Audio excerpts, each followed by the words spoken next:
Hey guys, so I'm going to critique the debate with Michael Knowles and Pearl Davis, and the video is called "Men Should Bow Out." It's the Pearl Davis versus Michael Knowles debate about marriage. So let's just get into it. If you're not the most controversial person on the internet, you're probably the most controversial person on Twitter. Okay, yeah. X Twitter now. is funny. How did that happen? Gosh, it happened so fast. Well, it all started, I moved to London to play volleyball. And essentially what happened was I started reacting to red pill content. Okay. And I didn't understand why men were complaining about dating. You know, I kept hearing like men complaining about dating. So I ended up doing a panel show where I interviewed 1,000 women about dating and relationships. And I came to the point where I could see where the guys were coming from. I had a second question too. I wanted to know, why don't men want to get married anymore? You know, I grew up in a 2-parent home. My parents have been married for 30 years. I didn't understand it.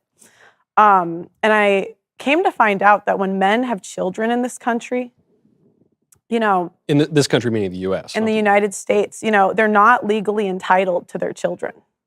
And I think it's the biggest issue that we're facing right now. Single mother homes, they lead to school shooters. You're more likely to commit crimes, drug deal. Every problem in society comes from single mother homes. And Okay, this is where Pearl Davis, she doesn't realize that right there she made a big mistake. She said every single problem in society comes from single mother homes. It is true that a lot of criminals, like a huge portion of criminals, come from single mother homes. But at the same time, you can't just say every problem in society comes from single mother homes. And I believe, Edward Gein, I believe his daddy touched him inappropriately, and that's what made him go crazy, and he became an evil, sick, despicable person. And so, is it always the single mom homes? Not always. There's also going to be other factors.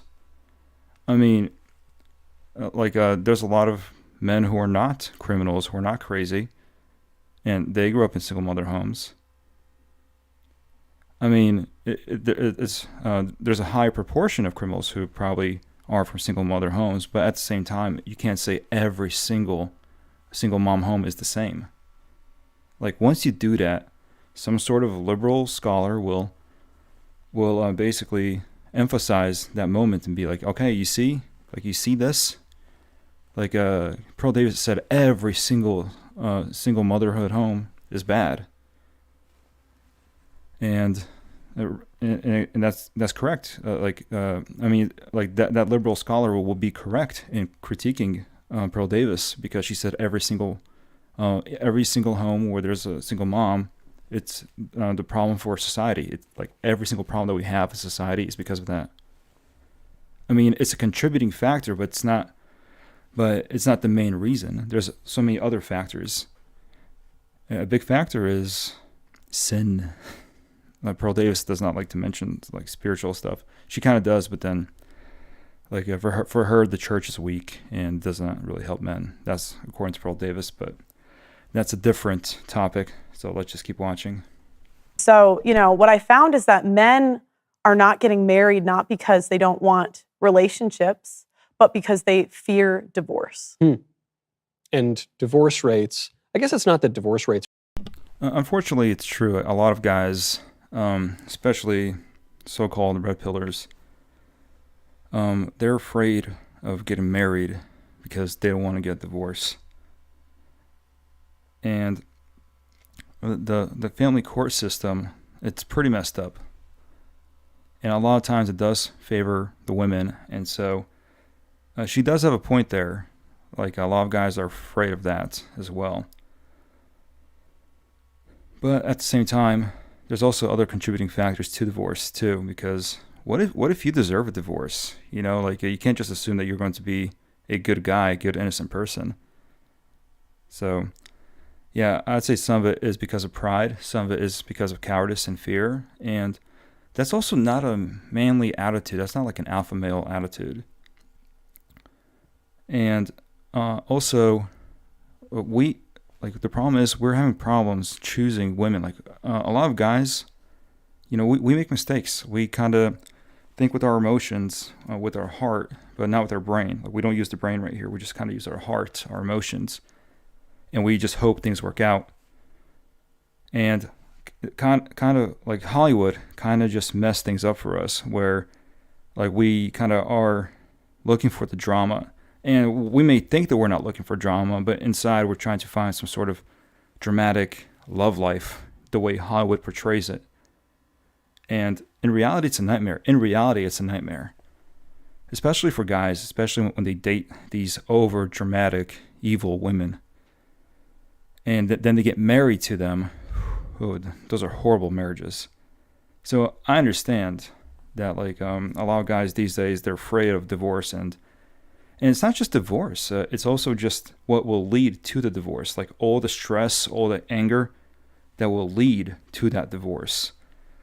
Like, so it's not just the divorce. The divorce itself is, depends on if you have any children or not. If you are married but no children, the divorce would be a lot easier for you. It's just that the steps that take you to that divorce could be more devastating, because like you don't just get divorced overnight. Like it's a process, and it builds up and builds up, and there's argument after argument, and there's more mistrust, trust issues, drama here and there, and it's just horrible. And so it's understandable why a lot of guys today don't want to get married. But at the same time, a lot of these guys are also not alpha males. Like a lot of these guys, like they don't even know how to attract women too. So, and if they attract somebody, it'll be like the wrong person. So, like there's a lot of factors that play into this. So the society itself is just corrupt. Like it's just society as a whole. It's not just one gender, and it's one gender's fault. It's basically everyone is equally to blame because of our sins, because of our fallen nature. But yeah, let's just keep watching. Are skyrocketing, in part because fewer people are getting married now. Mm-hmm. But you observed that divorce is, one could say, is at the very heart of the political problem, because Mm-hmm. marriage, the family, is the fundamental political unit. Mm-hmm. So you crack that up, you're going to crack up society. Yeah. So, I have a documentary coming out called Why Don't Men Want to Get Married Anymore?, where it really dives into the problems as to why the institution of marriage is failing. So. Okay. So that answers why men are. So my question is, what is Pearl Davis' solution to preserve marriage? It seems like she's trying to promote this idea that men should not get married because society sucks and the court systems suck. And she wants to say, oh, this is why men are not getting married. But she herself, is she actually offering a solution to save marriage? Are reluctant to get married now. Mm-hmm. Now, what do we do about it? I think the first thing you need to do is switch the laws to make them more favorable and fair.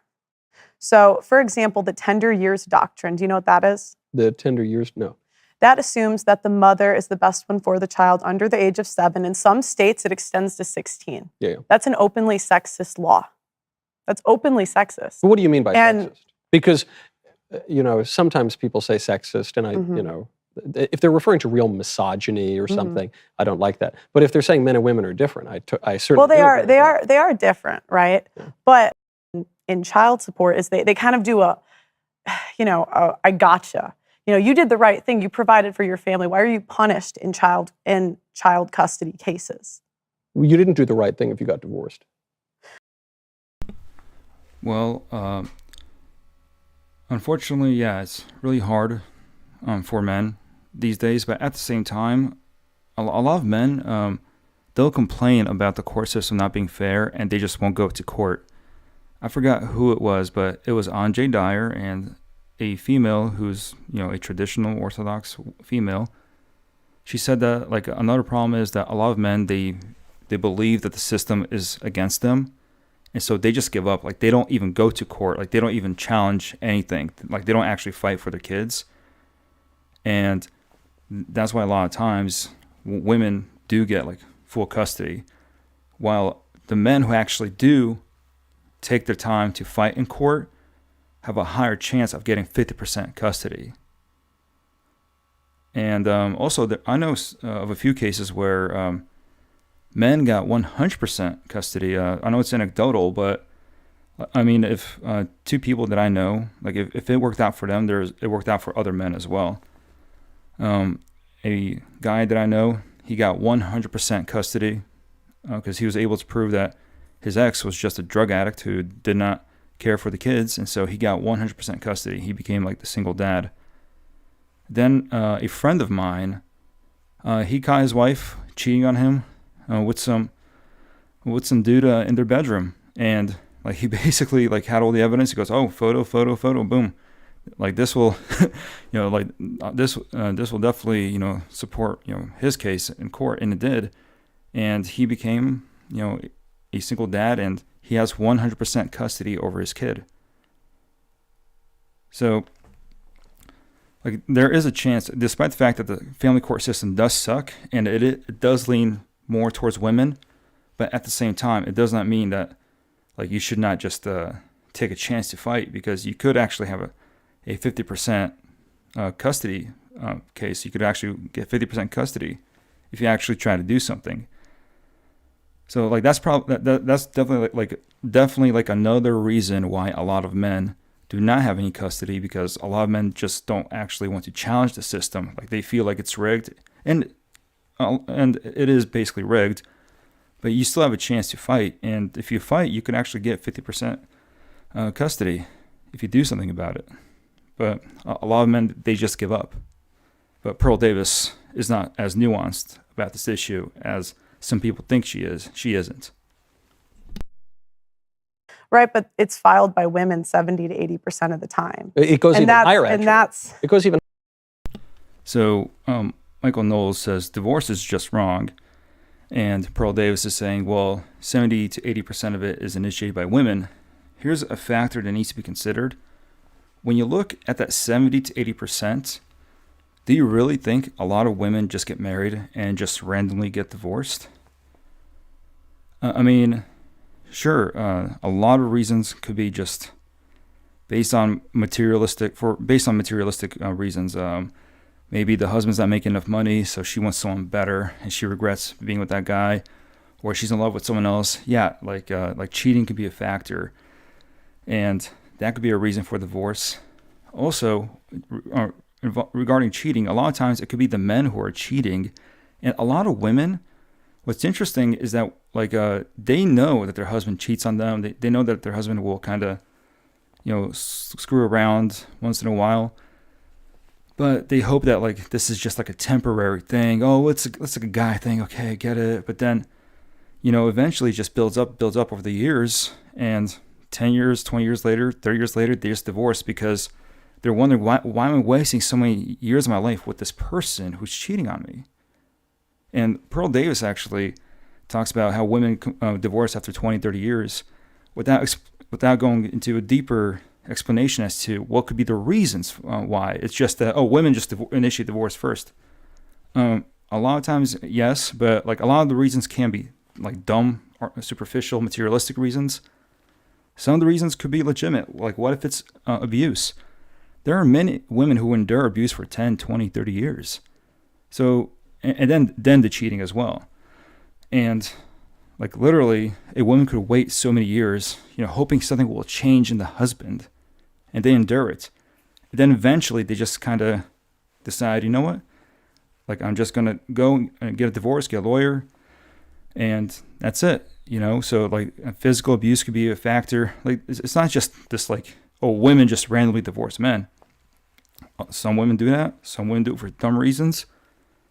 Some women actually do it for very legitimate reasons.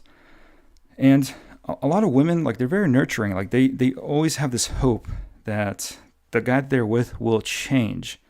That if he has some bad habits and he's dominant over her, and she'll kind of be submissive to him because she loves him. She wants him to be a better person. And then it just happens she's stuck. She has children with this guy. So why traumatize the kids? Why divorce him now, right? Maybe when he's a father, he'll be nicer to her and to the whole family. But then a lot of the guys, they just don't change. They're just violent, abusive, or they're still big cheaters. And eventually the women, like after 10, 15, 20, 30 years of dealing with a lot of this abuse, a lot of this cheating, they eventually will divorce. But Pearl Davis will not have a nuanced look on this. She'll just be like, 70 to 80% of divorces are initiated by women. Well, some of those could be legitimate cases. You can't just say, it's wrong, a lot of times it could be the men who are at fault. Sure. I can see the idea that most of the cases, men are not at fault, but then you should not throw out the cases where the man is at fault. And so, it could be true that 70 to 80% initiate divorce first, but within that 70 to 80%, look at the numbers and see which ones are actually legitimate, legitimate reasons. That's something to think about. And higher. So if women are, college educated. If women are college educated, but nice. I get to say, college educated women, they favor liberal policies, which is true. But I don't think that college education signifies a particularly strong education. Okay. To me, it's clearly a sign of liberalism. So then, I don't mean to blame the victim here if I'm talking about the men, but it would seem to me if you don't want to get divorced, not marrying a liberal woman is a good place to start. Mm-hmm. If the more liberal women are, the more likely they are to divorce. It's almost like a truism, right? It's like saying, the more likely a woman is to support divorce, the more likely she is to divorce. Mm-hmm. Well, then why would a man marry a woman who would support divorce? Well, that's true. That's what I kind of tried to allude to earlier. A lot of guys, they don't know how to choose a proper woman, and so they think with their heart, not with their brain. Sometimes you should just use both simultaneously, where you're not like this mindless robot where you're calculating, is this person good for me? But you should also not be this super emotional being where, you know what, I'm just so passionate. Things will work out. I love the drama. No, you're not going to love the drama. You're going to hate it. So you should kind of, sometimes have the heart and the brain kind of monitor each other, balance each other out, so that there's this perfect balance where, you could be with a person who makes you happy. And it's a lot better to just marry a person who shares a lot of your values regarding family. And you'd be surprised, sometimes it's not even just politics. You could have complete polar opposite views politically, but then when it comes to family, you surprisingly could have actual traditional family values within the family. And surprisingly, a lot of liberal chicks, when it comes to their personal relationship with a man, they're pretty much traditional. Sure, they might be a little bit feminist, but at the same time, they have no problem cooking a meal for their man. They have no problem being nice to their man. While a lot of these conservative women are just basically frauds who are just looking for a sugar daddy without actually admitting to it. So, I mean, you should use your brain too. So don't marry a liberal woman if you know that. Now, don't marry a liberal woman who believes in divorce. Michael Knowles said it. If she believes in divorce, you probably should not marry that type of woman. And that's where you should draw the line. I'd say too. If she believes in divorce, that's a red flag. It doesn't matter how hot she is. It doesn't matter how she makes you feel. She believes that divorce is okay. Okay, yeah, and like I said, like I said earlier, it depends on the situation, of course. If there's this extreme case where there's violence from one of the spouses, there's cheating from one of the spouses, that's the extreme cases right there. But when it comes to just some disagreements and some arguments, come on guys, fix this. talk it out. Talk to each other. Talk to your priest. Unfortunately, a lot of Americans didn't really talk to their priests either, especially if they're Protestant. What percent of women do you think are marriageable? What do you mean by marriageable? No tattoos, no debt, not overweight, doesn't openly hate men. It's not the majority, Michael. What's the number? Like, but is Pearl marriageable? Like, Pearl likes to kind of, I don't know. Like, she acts like she's a marriageable woman. And she doesn't have, like, the, like, she's always criticizing, like, women who are overweight. And don't get me wrong, you know, like, I like a lot of jokes, too, at the expense of fat people.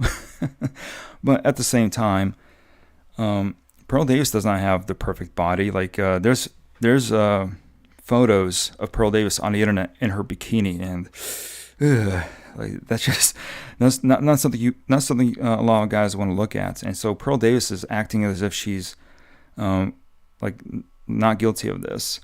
And no tattoos. What's wrong with tattoos? I mean, don't get me wrong. I don't support tattoos. I don't have any tattoos on my body. And personally, yeah, like would I prefer to be with someone who has 0 tattoos? True.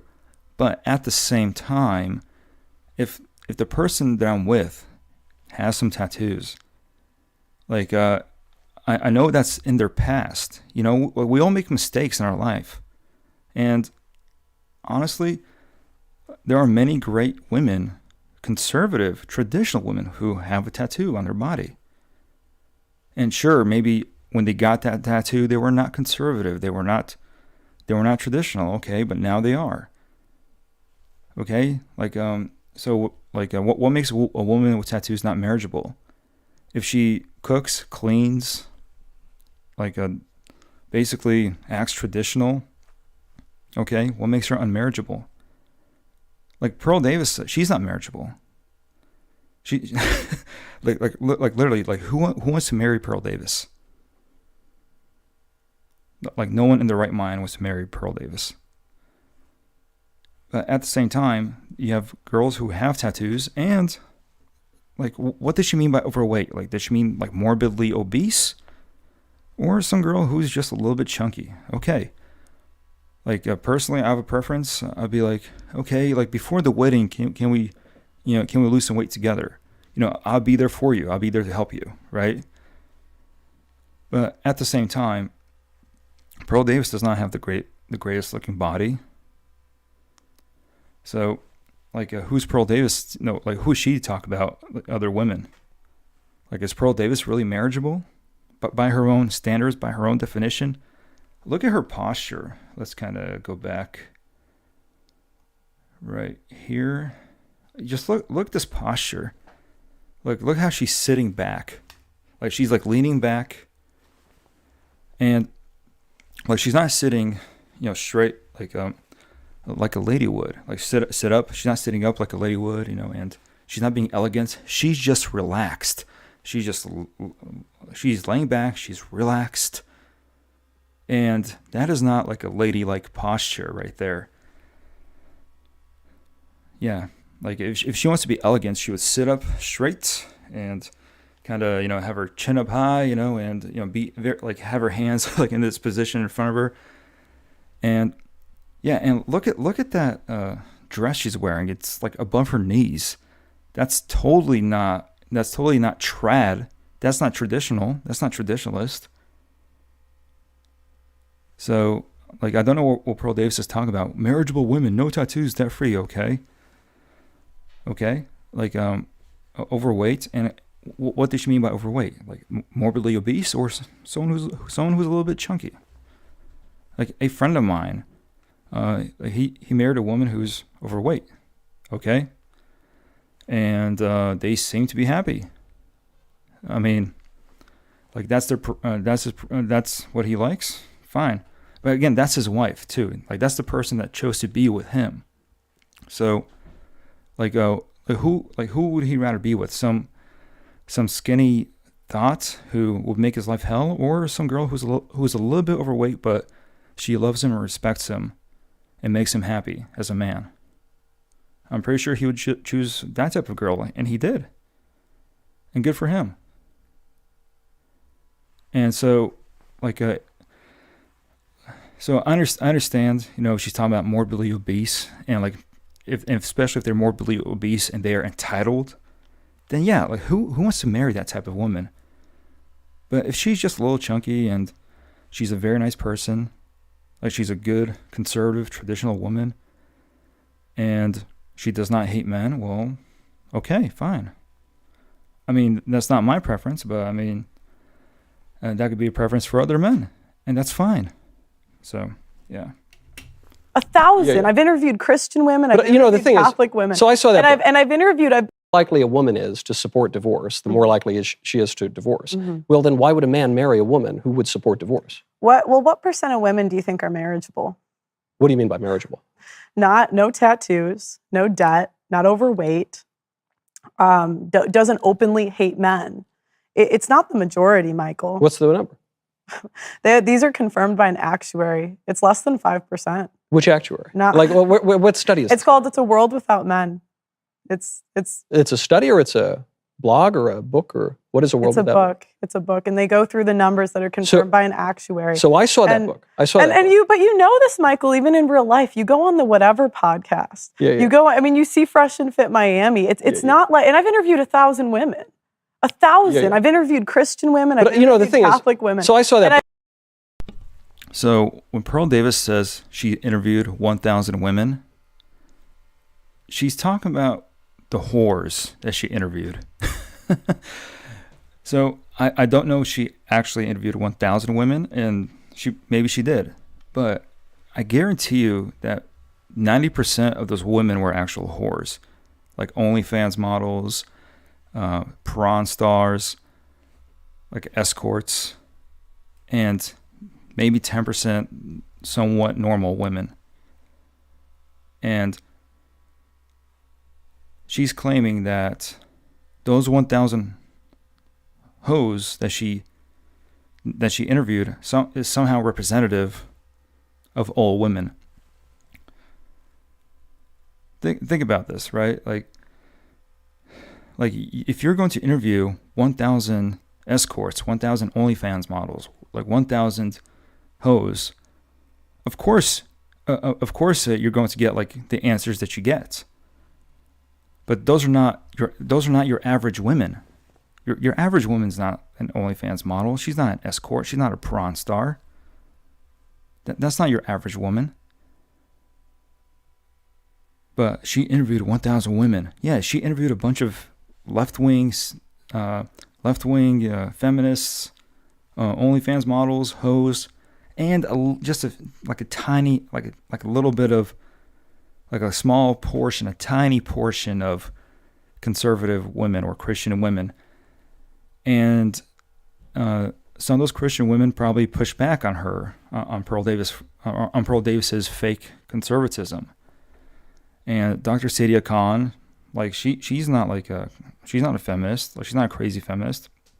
Like I don't know if she's like a feminist or not, but Dr. Sadia Khan does not hate men. Like she does not have the attitude that a lot of the OF models have towards men. But Pearl Davis, she's lumping in Dr. Sadia Khan and other conservative women that she talked to. She's conflating them with the majority of the hoes that she interviewed, and she's saying this is basically the average woman. This is like the majority of women. Like if you're born and raised in a closed-off community, in a closed-off society, you're going to assume that majority of society is like that closed-off society that you're in. Like if you don't know anything about the world outside your society, you're just going to assume that society, that the whole world is like that society. That's going to be the assumption that you'll make. And so Pearl Davis, she's making this assumption that because she interviewed a bunch of hoes, like majority of hoes, she interviewed 1,000 hoes. Out of 1,000, some are probably normal women. But out of the majority of the women that she interviewed, she's claiming this is the average female mentality. Like that's not proper research. Like of course you'll get the mentality, that type of mentality, if you interview only hoes. But if you actually interviewed just average women, you might get different answers. You might get different results. But Pearl, she doesn't get that. Because let's just be honest here. Like a lot of the women that Pearl does interview, like the hoes, a lot of them are physically more attractive than Pearl. And Pearl does have this like high school trauma that she's suffering from about how like the hots were always chosen over her, right? And so she has this vendetta over good-looking women, and to be honest, that's what it is. And so she interviews a lot of good-looking hoes, a lot of good-looking models, and then she's saying, "You see, guys, yeah, this is how the average woman acts." No, Pearl, you just hate women that are hotter than you. So yeah, that's just like I think that should be like a different topic where we go further into like Pearl Davis's like psychology, where we try to figure out who hurt her, what traumatized her. I've been on the other side of divorce. Yeah. And I've seen men that did the right thing. But I'm skeptical of your number here because, look, I'm not, like, it's a crazy world. The women have crazy colored hair. They have tattoos. They do crazy stuff. But I saw that book. Maybe you had mentioned it or someone on the internet mentioned it. And I didn't know, was it a study? Is it a this or is it a that? And it's this book by a blogger who does not really... No, he's an economist. So I read the book. I hate to be... I would encourage people to take a look at the book. I open up the book. The first sentence of that book, there is one mistaken quotation and 3 grammatical errors in the first sentence. And then I looked for the 5% number. The 5% figure appears nowhere in the book. So again, I'm not saying that the world is teeming with women who are traditional and, Would you agree it's the minority? Who are marriageable? The minority. Even if we look at just overweight. 70% of women. Sometimes I think you guys are so out of touch. So what does she mean by 70% women? Like she's doing another conflation error here, where she's talking about 70 to 80% of women initiate divorce first. Therefore, 70 to 80% of women are probably not marriageable, right? Which again, that's not a scientific like data research. She's just doing conflation right here. Like she's also being emotional too. I don't think it's a disqualifier. 70%. You want a fat wife? It's like, come on, no, guys. This is what you're telling men to sign up for. Well, what I'm telling. No, Michael Knowles never tells men to sign up for bad women. And from what I understand, Michael Knowles, I don't want to speak for his family situation, but I'm assuming his wife is not a thought. Because Michael Knowles, he seems to be happily married. And so, I guess what I'm and telling that's my point. It's not the majority. And when is the last time you dated? Like 10 years? You've been married for a while. So sometimes you talk, and I just think you're a bit out of touch with the current dating market. No, that's fair. You're saying because I never swiped. I never did any of these things. Correct. And I'm saying I've interviewed 1,000 women. I could give you examples in real life too. I mean, that's a ton of people, Michael. Anecdotal examples. Sure. So, sure. I have no doubt that the dating pool is difficult now. But the problem is that the state is the legal enforcement arm. Well, that's by definition. Correct. So there's no way for a man to get married in 2024 without being entered into the state contract. But that's always and so I understand, but I understand men's hesitation when the quality of women has gone down. But what if, I don't tell men not to get married or like what to do. I think every man. That is true. Like a lot of women these days are not good quality women, but at the same time, you could still find a quality woman. I mean, the population of the United States, that's if we're not counting the certain migrants coming over here, the population of U.S. citizens, I think it's 330 million up to 340 million, something like that. That's just citizens and legal residents. But if you include certain migrants from a certain area from down south, the number is probably way higher, probably 360 million, 370 million. I don't know, but it's a high number.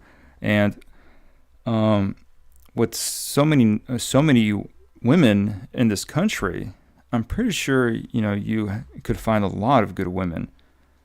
Sure, like you could. Yeah, it is true that modern society has ruined a lot of women, but it also ruined a lot of men. Also, a lot of the men who claim that they deserve something good, they themselves are not worthy of what they claim they deserve. That's like another thing that needs to be discussed sometime with the red pill people, is that, like, who are you? Like, here's the question: who are you? Like, what makes you think you deserve this? Like, look at your life. Look at your sinful past. Like, what makes you think you deserve a good quality woman?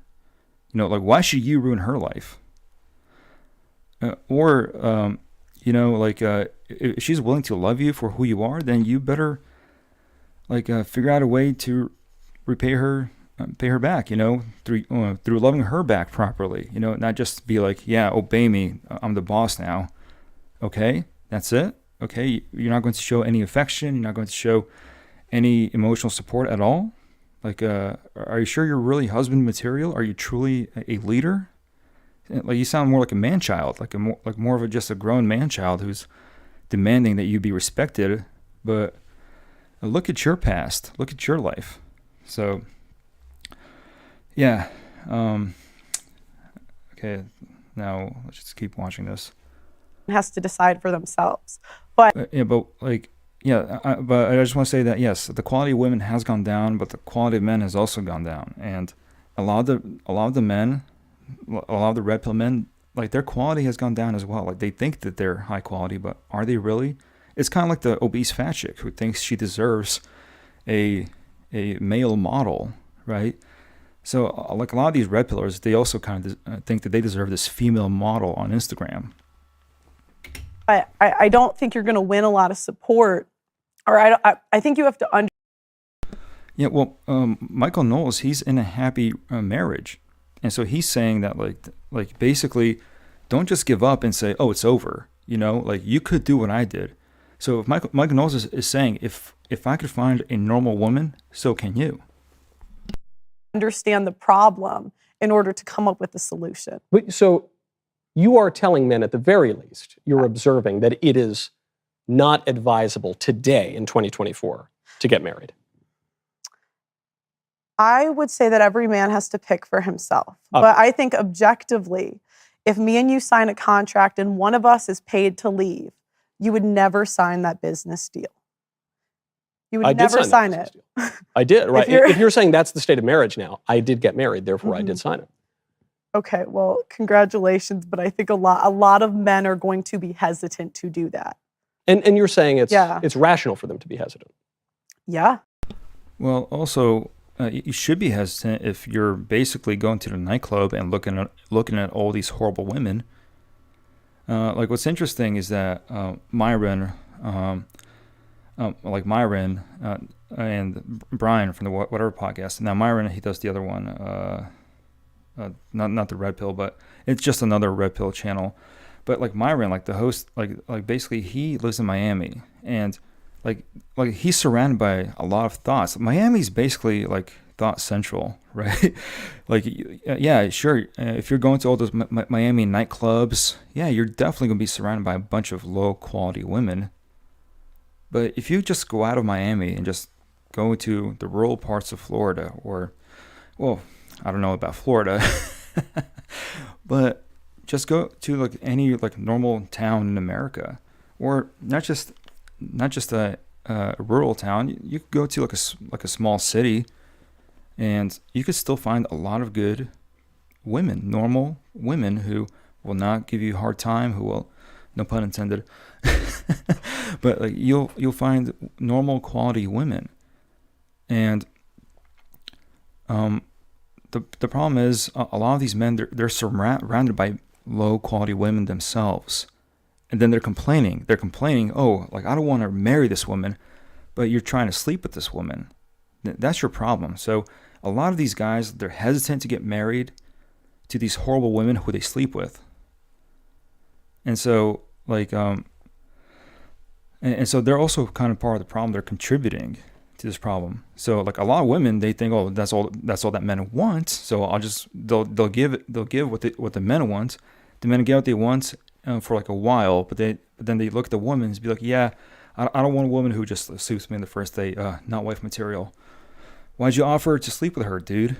Yeah, so Yeah, Fresh and Fit. That's the name of the show, Fresh and Fit. So Myron from Fresh and Fit, he's like he's surrounded by a lot of hoes in Miami, and plus he's on an escort website anyway, or like he's on some sugar daddy website where he picks up women, he pays them for their time. So like he has no room to talk about, oh, women are so bad. Well, dude, like why are you hanging out with a bunch of hoes? Of course you're going to be surrounded by hoes.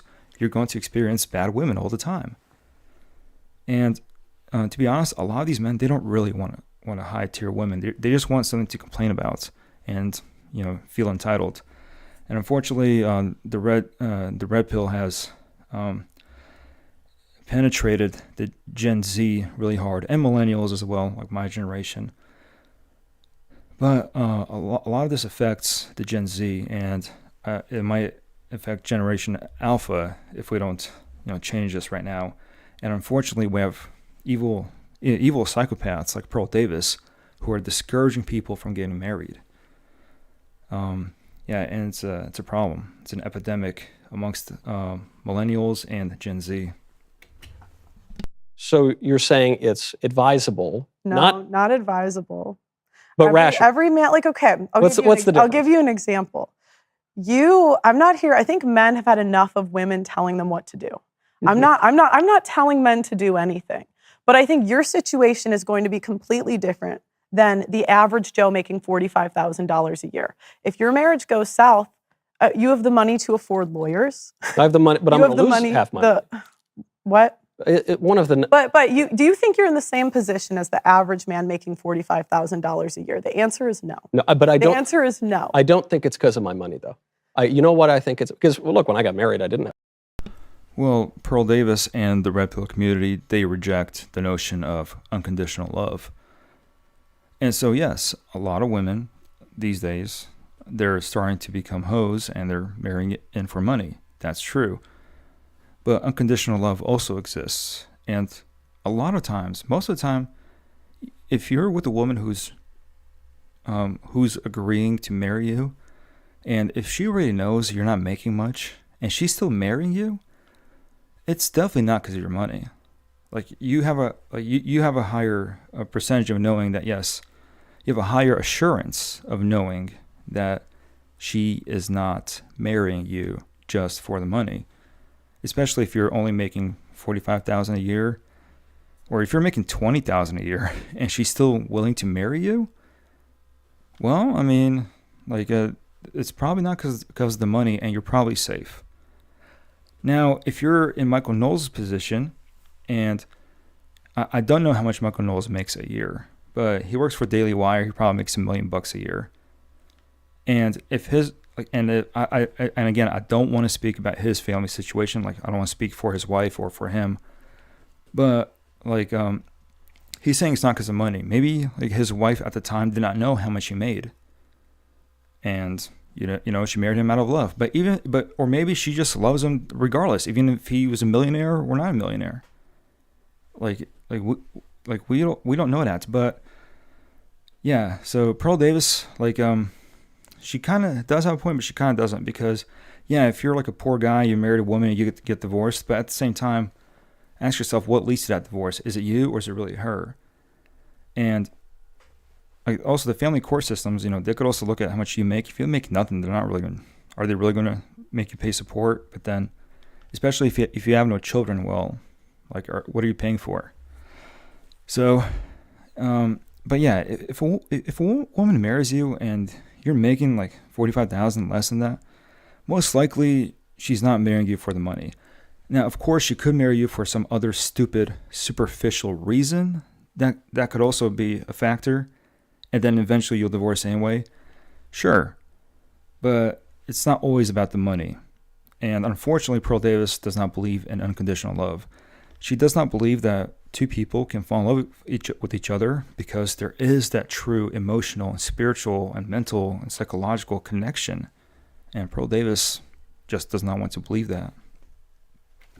I have a lot of money, Mm-hmm. but now I have more money. No. But I think there's a bigger distinction here, Okay. which is I am of a religious view and Mhm. practice that does not recognize the reality of divorce. Mhm. Not only do we discourage it, Mm-hmm. I'm a mackerel-snapping papist, a member of Okay. the Catholic faith. I'm Catholic too. You're Catholic also. I'm also Catholic. So, marvelous news. She's not Catholic. I don't care what she says. She's not Catholic. Yeah, yeah. We do And not. Catholics are not immune to divorce. I have seen it. I've seen people getting Yeah. married for the second time. They still get communion, and the number of annulments is Well, going up. that's not licit. The for them to number, do that. but That's they a grave do. But mortal that's sin the for no. them to But do. I know. But it doesn't matter because it happens all the time. But you can. And that's so, like no, saying, it- no, that's it like saying, totally- I it's- see someone who The- calls we himself have a Catholic record. We but have a doesn't practice record his number faith. of annulments this year in the Catholic Church. You cannot. The Catholic Church is getting more. You see the Pope, and I think we could agree on this stuff. The Pope for all of the liberal statements that have appeared in the press under his name.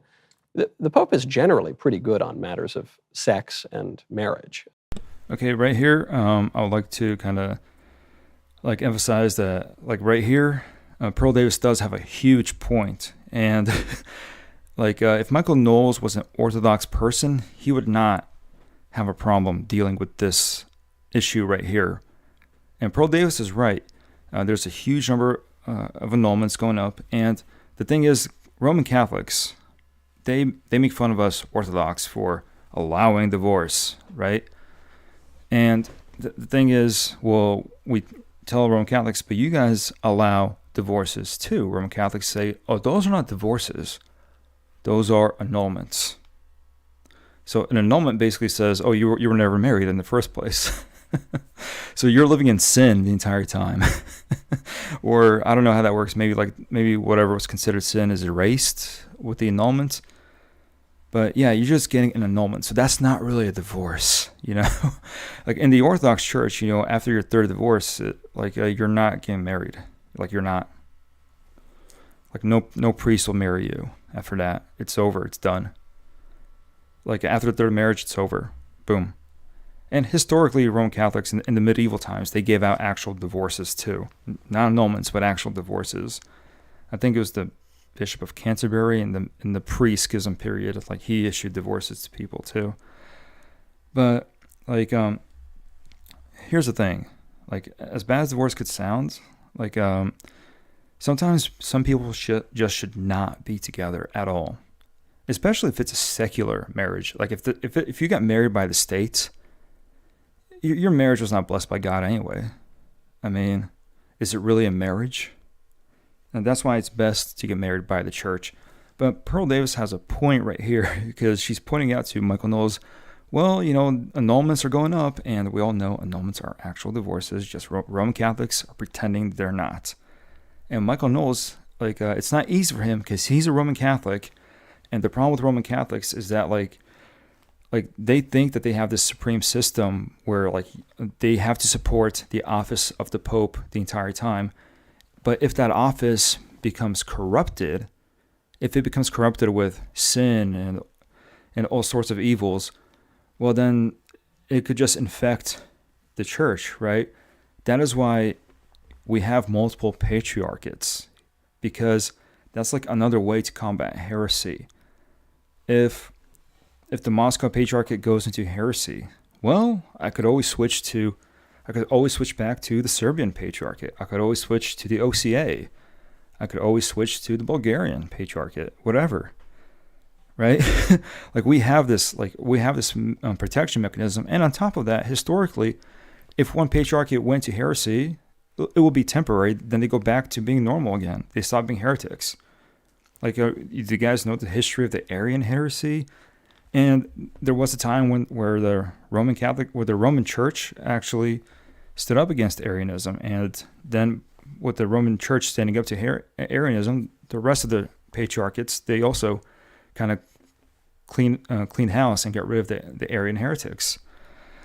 So yeah, historically, if majority of the patriarchates fall, but one patriarchate still remains faithful, well then it will eventually spread back into the other patriarchates, and it will renew them. So yeah, so historically, we've had this before, where one patriarchate will become heretical, and the See of Rome decided to become heretical in 1054 AD, and they're still heretical today. It's just that every year they're getting worse, and worse.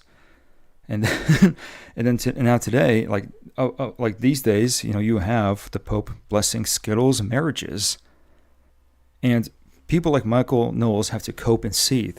Like whenever this issue is brought up about the Roman Catholic Church becoming more liberal, well, they will talk about Latin Mass and traditional Roman Catholics.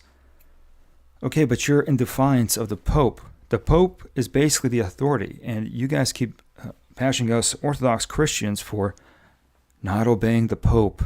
But then look at your Pope. You guys are also not obeying your own Pope either. Technically, you guys are also in defiance to your own Pope. So that means the papacy is actually fallible. So it's not infallible, it's actually fallible. And so we Orthodox, we don't have this central system where there's a risk that the head could get infected and then the whole body gets infected. No, we have different parts of the body where we have so many jurisdictions, and it's good. We're still one Orthodox church. I could take communion at a Serbian church. I could take communion at a Finnish Orthodox church. And no problem. We're still in the same church. And the Roman Catholics, they don't have this. They basically kind of, you have this Pope and boom. It's over. Once the Pope infects, once the papacy is infected, once that entire office is full of sinful disease, it just spreads and the whole church is infected. And the Roman Catholics, they should have their own schism pretty soon anyway. People theorize that there will be a schism amongst the Roman Catholics eventually, and people say it will happen real soon. And they could just schism and just join the Orthodox Church. So that's an option. But right here in this situation, in this part of the debate, Pearl, she does have a good gotcha. If you're a Roman Catholic, you're going to have to cope and seethe. You're going to have to do a lot of mental gymnastics just to explain why the Roman Catholic Church is still legitimate with this liberal Pope, despite the fact that you don't like this Pope. So I'm just saying, Roman Catholics, that's something to think about. Maybe you should become Orthodox and you would not have this issue. You would not have these mental gymnastics of explaining your position. He's pretty clear. When you say, Catholics get divorced, it has happened. There's a distinction between an annulment. It's around, I looked it up before this, it's around 25, 35. So that's how, it's around, it's around 35%. And so that's not a small average, percentage. What's the national average? 45% roughly? So, well, 2024, it was 50. Okay, so I know everyone splits hairs over the 5-10%, but regardless, it's not small. So what that means then is that if you're a man, and I totally grant that dating pool's tough and the economy's tough and the divorce courts are terrible and divorce laws are terrible, but they should sign up anyway. Well, no. Before we even get to that, okay. One way to mitigate one's risk in marriage of divorce would be to be just any old Catholic, right? Because you then reduce the likelihood of divorce by 16% immediately. 16 percentage points, much more than 16% from the 50% number. So then, what if you're Muslim? Okay. Divorce rates among Muslims, even a little lower, 30%. Okay.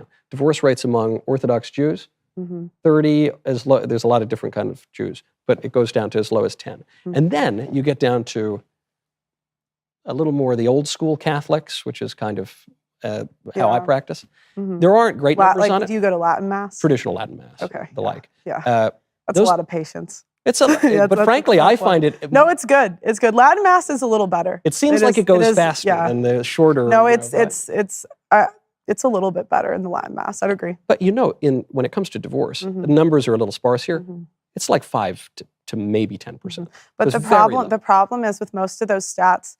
One, most of those studies were done before social media. Anyone that dated before and after social media knows it completely changed the game. How do you mean? Well, women now have access to men anywhere, and cheating and goes dating. And here you go. Pearl, Michael Knowles explains to Pearl. So people who kind of marry within their own values, the divorce rates are actually smaller. They're lower. And Pearl, she's not accepting that. She's just doing the whole conflation error all over again, where she's conflating all women as this one big entity. It's the same. It doesn't matter if you're like religious or non-religious, you're all the same and you're going to think the same. And so the thing is, like most people in America, they're not actually as pious or religious. And most people in America are secular. Even if you do claim to be Catholic or Protestant, you're still a secular person. And most people in America are secular, so therefore they're not going to have a lot of these religious values, these spiritual guiding values, where, you know, like you have to protect your marriage for the sake of your religion. And or basically like I lost my train of thought right now. But what I'm saying is that secular women, of course, they're not going to share like these values, and secular men are also not going to share these values. And sure, maybe secular men are probably interested in holding on to their marriage, and a lot of secular women are not, because they're brainwashed by feminism, they're brainwashed by social media. And so, yeah, social media is a dangerous tool, and it could influence a lot of women, even good religious, pious women. It could actually influence them and lead them down the path of dark side. But still, if you're a man and you're marrying someone within your value structure, most likely you're not going to get divorced. And look at a lot of liberals. Like, look at a lot of liberal couples that were together for 30, 40, 50 years, still together. Right? And it's because these people are married to someone within their value system. You're most likely to stay with that person if you guys are sharing the same worldview, the same values. You're most likely going to stay together. And there's other factors too. It's not just worldviews. It's also your personality. It's also these other things that you get used to, right? And you can't live without. But Pearl Davis, she doesn't like these stats. She doesn't like hearing the argument that just she basically just doesn't want people to get married. It seems like, because that's what it seems like she's pushing. Like, just don't get married because I'm unmarried. She's not married, and she's basically kind of like in this mode where, like, if she's not happy, she doesn't want anyone to be happy. She's making up all sorts of excuses for people to not get married, and so she's doing this whole conflation error where all women are the same. Social media has corrupted all women. It has corrupted a lot of men and women, not just women. It's corrupted a lot of men. A lot of men these days are degenerates. And so a lot of men are not marriage material, yet they're still getting married. So, yeah. But Pearl Davis is focusing on one gender and like not focusing on the other, saying, it's all kind of the same. Like, we're all prisoners to our passions. We're all slaves to our sins, unfortunately. The number one way people are meeting under 30 is dating apps. Yep. You know, I mean, this is a completely different dating marketplace. And dating apps, you could still meet a good, normal person on a dating app. Like, we live in a time where, you don't have to write long letters to someone. It will take, a week to get to another person's house, right? We live in an era where you communicate really fast. And the thing about dating apps, you see a person, you like them, they like you, you strike up a conversation, then you meet in person, right? I mean, it's actually a lot more simpler. And like sometimes you just get to know a person a lot better that way. So we live in a world where, like dating apps kind of brought people closer together in a way. Than when you were dating. Though I guess, and that's my point. When I was dating, there's no Catholic woman in divorce court. So, like, what is she doing? Like, what is she trying to say here? She's saying that dating apps kind of lead to divorce. If people are prone to get divorced, they're going to get divorced regardless if there's a dating app or not a dating app. But what do dating apps today have anything to do with people getting divorced at the same time? Like, I don't get her point here. Like, what is she trying to do here? She's saying, social media is bad, and dating 10 years ago was different than it was today. We have dating apps now, and like divorce is on the rise. So she's saying that dating apps contribute to divorce. Like, I think, if a person's going to get divorced, they're going to get divorced regardless of dating app or not a dating app. If people want to get married, they'll get married. regardless of dating app or not. So dating apps have helped a lot of people get to know each other, especially if someone's shy, like they don't want to like talk to someone. Well, you could initiate a conversation on a dating app. Women will throw out their religion very, very fast when they want to leave. You cannot pray a woman that wants to leave you into not leaving you. I think you And- don't the statistics I just cited show that you can, because the No, but divorce the rates are so problem much with lower. those is they include women over a certain age. The women under the age of 35 You're saying have it's been different. on. So yes, it's Yeah. completely different. Yeah, I don't know. And I mean, think you can't really deny it with what you. See, like Michael told her, like if you're marrying someone within the value system, the divorce rate is smaller. Pearl does not want to accept that. She's saying, "Oh no, it's past a certain age." Like Pearl Davis still does not want to believe that, like that basically if you're pious, if you're a religious person, you're most likely not going to get divorced. And if you're a secular person, you probably are. And Pearl Davis, like she's a secular person herself. That's probably why she's not married too. You've seen, you go on whatever podcast. Are those the same women of our grandmothers and great grandmothers? No, it's The women on the Whatever podcast are basically hoes. Like you probably have one or two normal women that are invited to Whatever podcast, but majority of the women are not your average woman. Like even today, they are not your average woman. Sure, a lot of women these days are liberal feminists, sure, but even a lot of these women, they're not really into the whole OF modeling, like for multiple reasons. But like that's not your average woman. Like you go to Whatever podcast, like you could interview 1,000 hoes, but you just interviewed 1,000 hoes. You did not interview 1,000 women. You did not interview 1,000 average women. And the women at the Whatever podcast, they're not your average woman. But Pearl, she's doing this stupid conflation error. She's just conflating all women as like this same entity. Like they all have the same hive mind. it's completely different. there's not a ton of Michael. Orthodox Jews and traditional Catholics on that podcast, but and perhaps and there's a reason for that. And you got to ask like the reputation. What's the reputation of Catholic girls? Well, what do you mean? I mean, again, That's So right here, this is the trauma. Like earlier on the stream, I mentioned the childhood trauma that Pearl Davis had to deal with. So she's saying, "Oh, what about the Catholic girls?"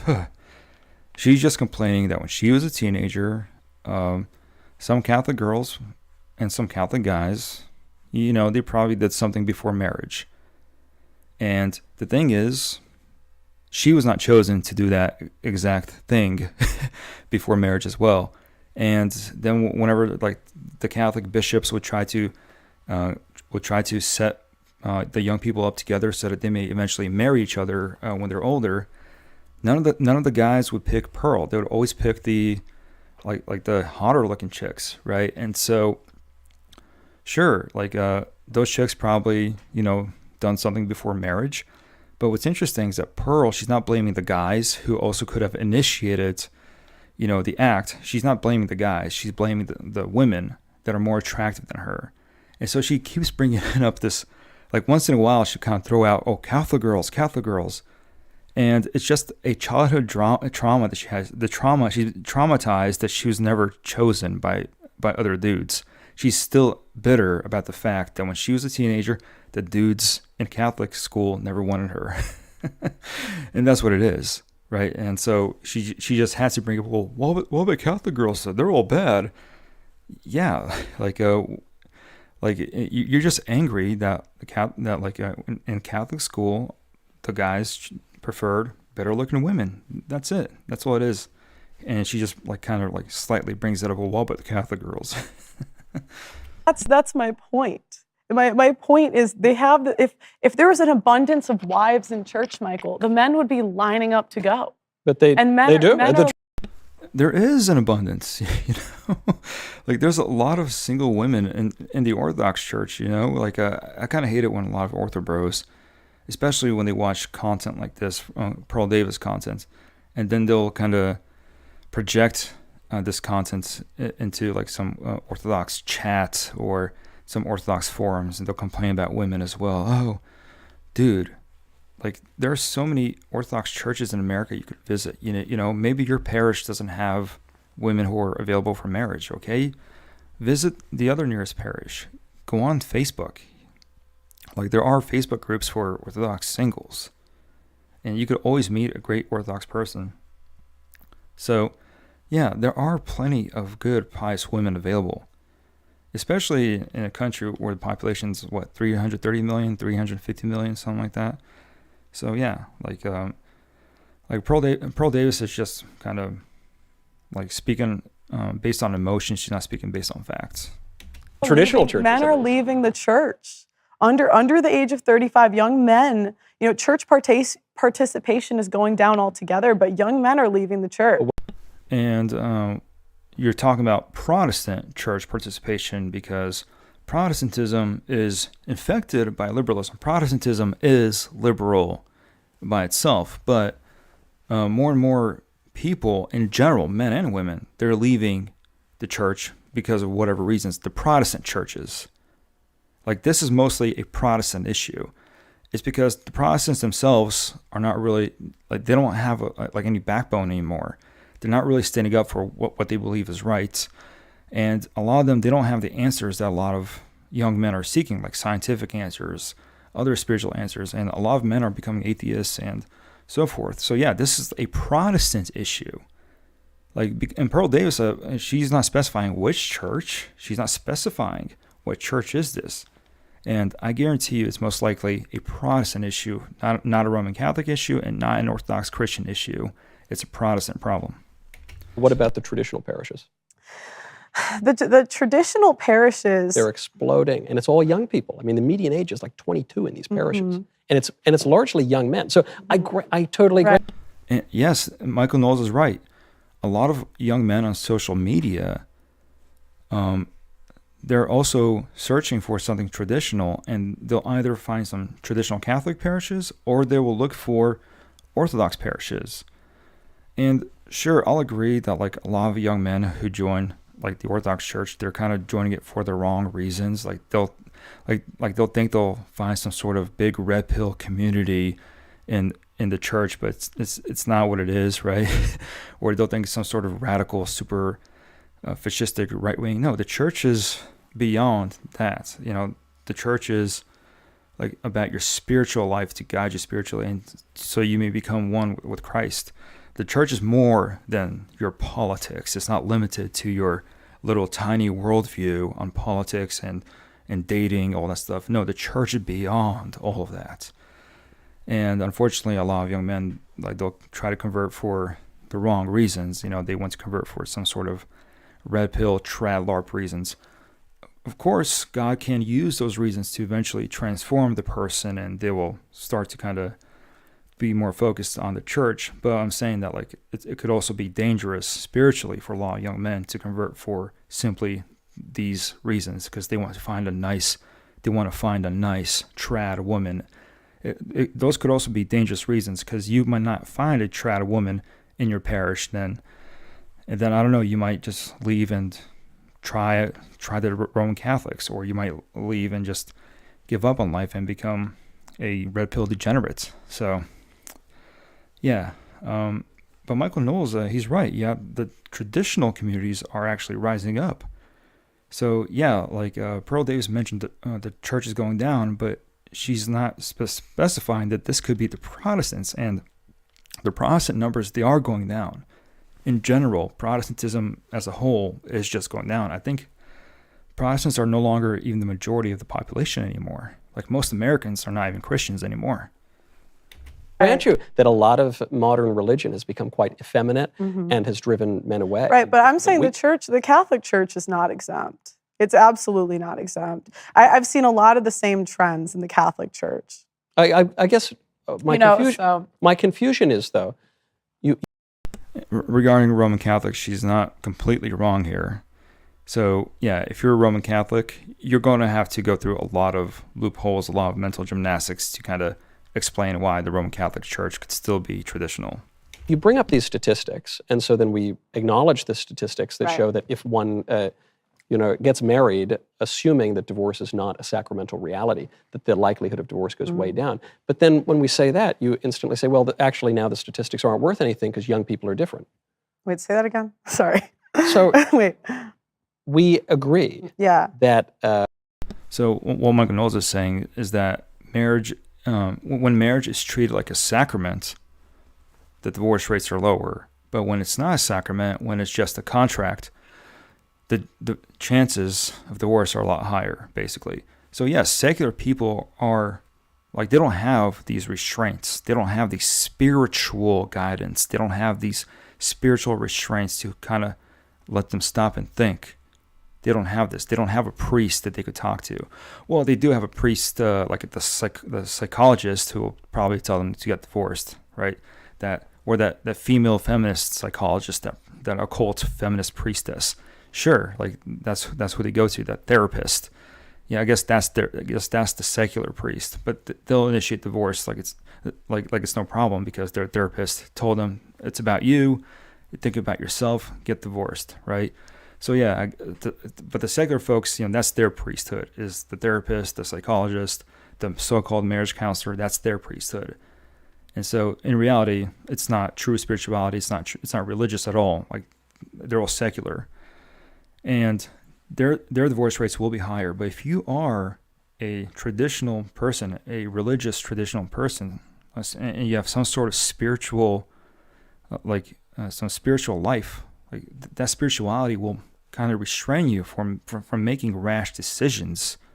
Like, you could stop and think and ask yourself, wait a minute, like, do I want this? And you could talk to your priest, especially if you're an Orthodox person. You can always talk to your priest and say, hey, I got this problem, like, how do I deal with this? How do we deal with this together? And the priest could be there to help you. And we Orthodox, we have this. Like, we could actually talk this out. And if your priest is a good priest, he'll actually do whatever he can to save your marriage. The numbers for Right. Catholics, Jews, Muslims, Orthodox Jews and Muslims, Mm-hmm.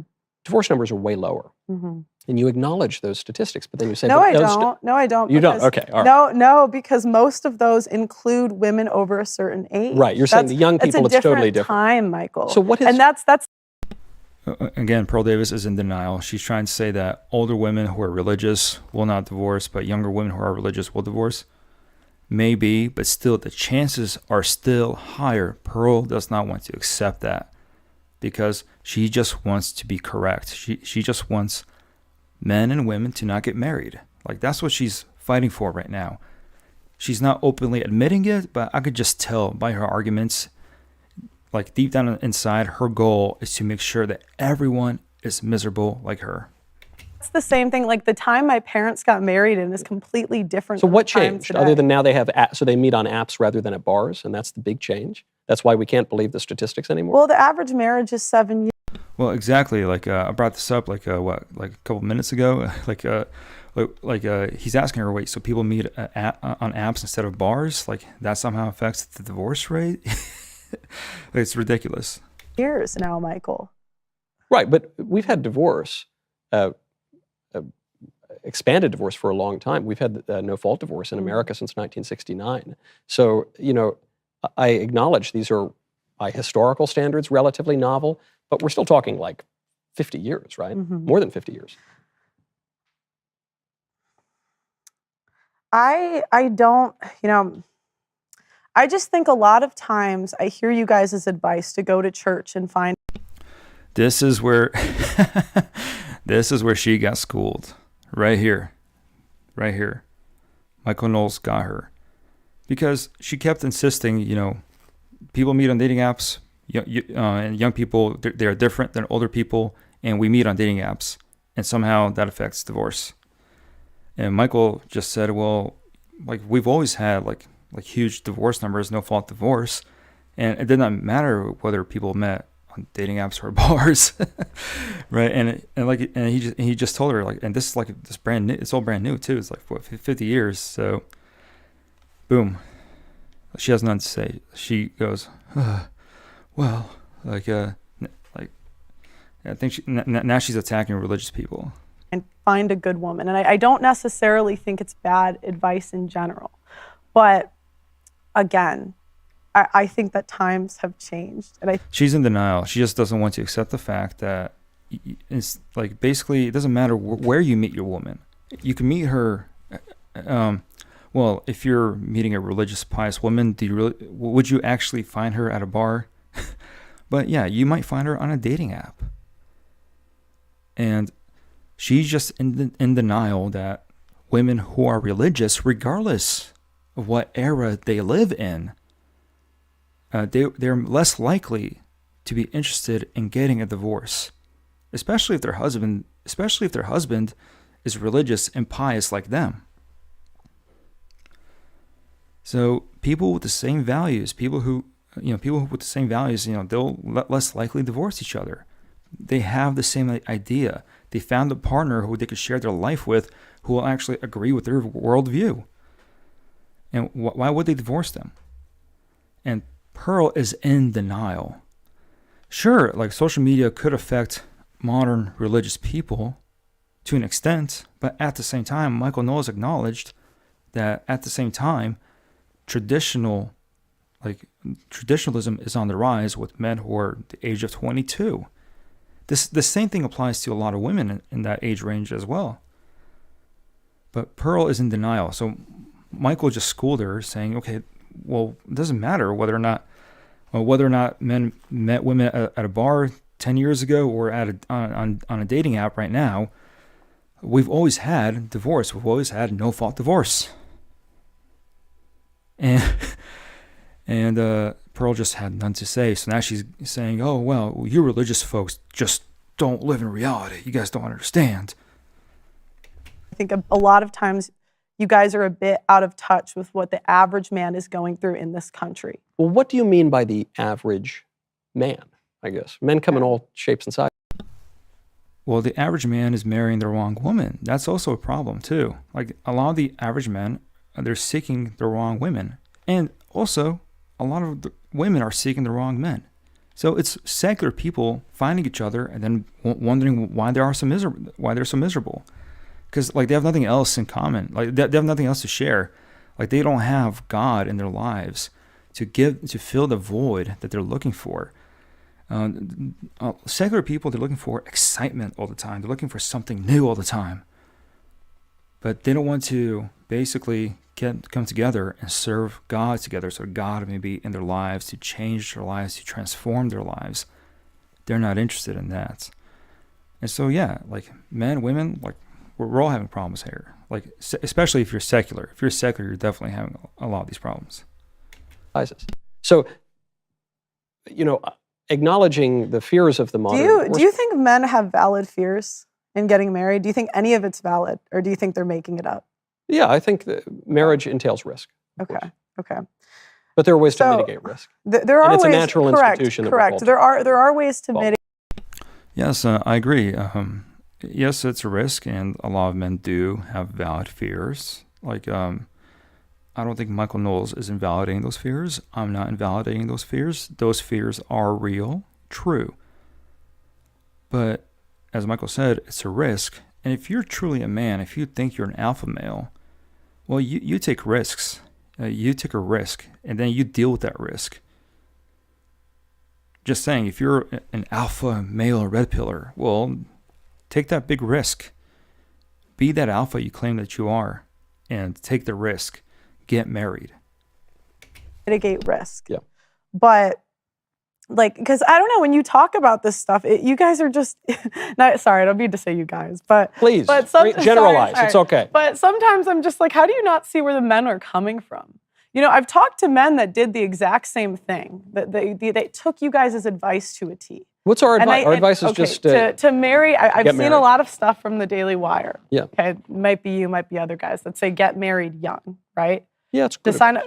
Okay, but I'll see guys that take you guys' advice, and it sometimes it ruins their life because they get divorced. And the divorce isn't like. Okay, show us examples of these guys. Who are these guys that you're talking to? Like, how many of guys follow their advice, and who did they marry? Why did they marry? Like, there's so many other factors. And Like, are you sure it was just the Daily Wire's device? Like, seriously? Like, like Daily Wire itself. I mean, I don't even care about them. They're totally wrong on geopolitics, especially Ben Shapiro. That guy should just shut it, right? But who are these guys she's talking about? Like these guys who follow your advice on Daily Wire. I mean, are you sure it was just Daily Wire? There's other religious people online who say, yeah, become traditional, join a traditional church parish, a church family, get married, have lots of children. So, yeah, but who are these guys she's talking about? Give us an example. Like, how many of these guys watch Daily Wire and then just end up getting divorced or losing a custody battle? Like, how many guys are there? Like, give us a statistic, Pearl. The woman ruins their reputation. Mm-hmm. Calls him an abuser. And even calls him an abuser. Says all these awful things. He hasn't seen his kids in 2 years. It's awful. Yeah. And it's the saddest thing.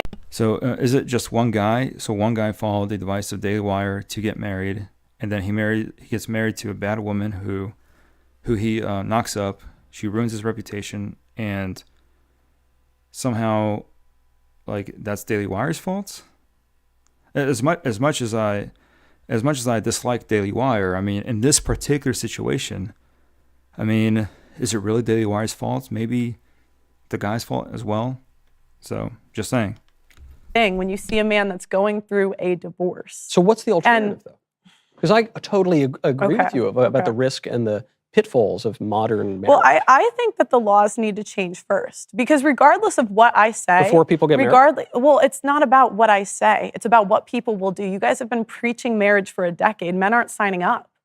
No, men aren't. Men The still rate get of married. no, but the rate of getting married is going lower. Right, but we less and less men are erect. getting married. And of course, she's not acknowledging the fact that those are secular marriages and probably Protestant marriages. Like those numbers are going down. Like they're getting lower, right? And she just because she totally ignored Michael Knowles' argument about people with the same values staying together, and she's not interested in that argument. She's just saying, oh, it's all going downhill. Well, society itself, our society is not a religious pious society. Now, if majority of Americans were somewhat religious, we'd probably have a lot less divorces, a lot less. We redefined marriage at the federal levels. Correct. We've also had divorce for 50 years. Correct. No, you're right. You're correct. But I'm saying laws need to change. Personally, if it was Pearl's world, yes. And I think you're probably going to have to find somewhere that meets in the middle for something to pass.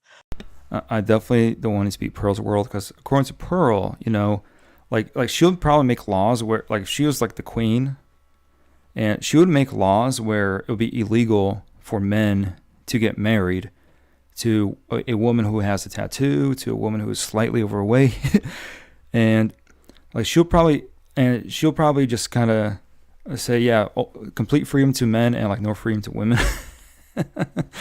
I mean, it's kind of a paradise, but no, but seriously, that's she's saying, if this is my world, I'll pass these laws. Shut up, Pearl. But she is right, though. The laws do need to change. Personally, I agree. We should get rid of the 19th Amendment. There's a couple other amendments, we should get rid of. I don't know if it's safe to say it on YouTube, but I think saying get rid of the 19th Amendment already would probably get me in trouble on YouTube, but whatever. Yeah, but I totally agree. Yeah, we should totally start changing laws. That is a factor. But also, we should also realize that it's also bad laws and lack of religious piety that's also destroying our society. So yeah, and it's basically we become less pious, and we also all of a sudden have more crappy laws. So the less pious we are, the crappier our laws are going to be, the more secular they're going to be. And of course they might be less in favor of men, more in favor of women. So she is kind of right here. Yeah, we should change the laws here. But my question is, what is Pearl proposing? Is she proposing a monarchy? That would be nice. But I definitely want Pearl to be a queen, because yeah, if Pearl, if she was a queen, I would totally rebel against that type of queen. We don't need a queen like that, because she would totally just make everyone's life a living hell. because men who are generally in love with a normal woman who is slightly, you know, like damaged, right? She has a tattoo. Oh wow, she'll probably not be able to get married, and yeah, and like there'll probably be a lot more rebellions against Pearl if she was a queen. But if it was Pearl's world, I wouldn't have alimony. I wouldn't have child support. I don't think you're entitled to it. Yeah, I don't. I would certainly eliminate no-fault divorce. I agree with the whole alimony stuff. Like, don't, yeah, like in reality, like once you're divorced, you know, like men should not have to pay that, like the alimony, like especially in a society where, like in a society that's democratic, apparently, like people still think we live in a democracy, but I mean, democracy is always a fake system. But anyways, that's a whole different topic. But yeah, I do agree that if we live in a republic/democracy, then, you know, why are men paying alimony? Because if women are equal with men, legally speaking, then men should not have to pay alimony. That responsibility should not exist with men anymore. So I don't know why men have to pay alimony, especially in a democratic or republican system. It just makes no sense. So on this issue, I agree with Pearl right here. Yeah, like no alimony, no child support. I mean, like depending on the situation, you know, if you're a millionaire and your children are, you know, with a woman who has like, you know, no income like at all, then yeah, like it's kind of frowned upon that you're a millionaire dude and you're not kind of helping your kids. But at the same time, like especially in a democratic and republican system, it kind of makes no sense to have alimony in the first place. And then with the whole no-fault divorce, it's kind of like I think it should not. I think no-fault divorce, because Michael Knowles says we should not have no-fault divorce. And my question is, like, in what society would this apply? In a religious society or in a secular society? Because, like, what if a man and woman, they have no children, like, and then like the guy, you know, he's just an average guy. The woman is just an average woman, right? And on top of that, the woman is not demanding anything from him because what does he have, right? And like vice versa, right? They just want to divorce like peacefully, right? And they have no children. Like, why should these people stay together? Like, what are they preserving? What institution are they preserving? Especially if they realize, you know what, like we have no family, like we have no children of our own, and we're constantly fighting and bickering, and like there's nothing about us that's compatible at all. Like I have one vision, she has another vision, and she does not share this vision. He does not share that vision. I mean, like, why should these two people remain married? Like in that situation, I say divorce should just be super easy. Okay, like no, like basically, you know, like you both don't love each other. You have no children together. Like, okay, no complaints, nothing. Okay, fine, divorced. So, like, so the whole no-fault divorce, I'm kind of like, on the one hand, like, yeah, if you have children together, okay, no-fault divorce should apply. But if it's two people and there's like nothing in between them, I think no-fault divorce should be kind of okay, fine, granted. But at the same time, marriage should be a religious institution. It should not be a secular institution. So I believe the secular government should recognize religious certificates, but the government itself should not issue its own marriage certificates. So if you have a religious marriage certificate, the government should recognize that, but the government itself should not issue their own certificates. That's how it should be. Because then like the government would be like, oh, you're both atheists, but we're not giving out marriage certificates. Sorry, guys. So the two atheists still, like, they'll either, like, they'll probably like not live together, or they'll have to get a marriage somewhere. They'll have to convert to some religion to get married. Like, that's how the system would work. But unfortunately, we live in a constitutional republic, and somehow people think it's amazing to live in a system which claims to be so free, but in reality, men have to pay alimony and all this child support for to a woman who probably cheated on them, right? So, yeah. So I will agree with Pearl on this issue. Yes, like, yeah, like in the system that we live in right now, there's no point of paying alimony. So, And I would greatly restrict divorce Yeah. broadly. Yeah. Yeah, but I think until you do that, you're going to have a hard time getting men to sign up, until women get in shape. Sure. If 70% of women are overweight, that's not a great sell to men. But okay, so Yeah, 80% of women. like, okay, is she doing another conflation error? Because earlier she said that 70 to 80% of women initiate divorce first, right? And now she's saying that like 70 to 80% of women are overweight now. Like, what's up with the 70% number? Like, she's always saying 70%. Like, she said 70% of women, they initiate divorce. She said that 70% of women are not marriageable. And now she's saying 70% of women are overweight. And what does she mean by overweight? Like technically, most Americans are just overweight. And overweight could be like a broad term. And Pearl Davis, she's definitely overweight.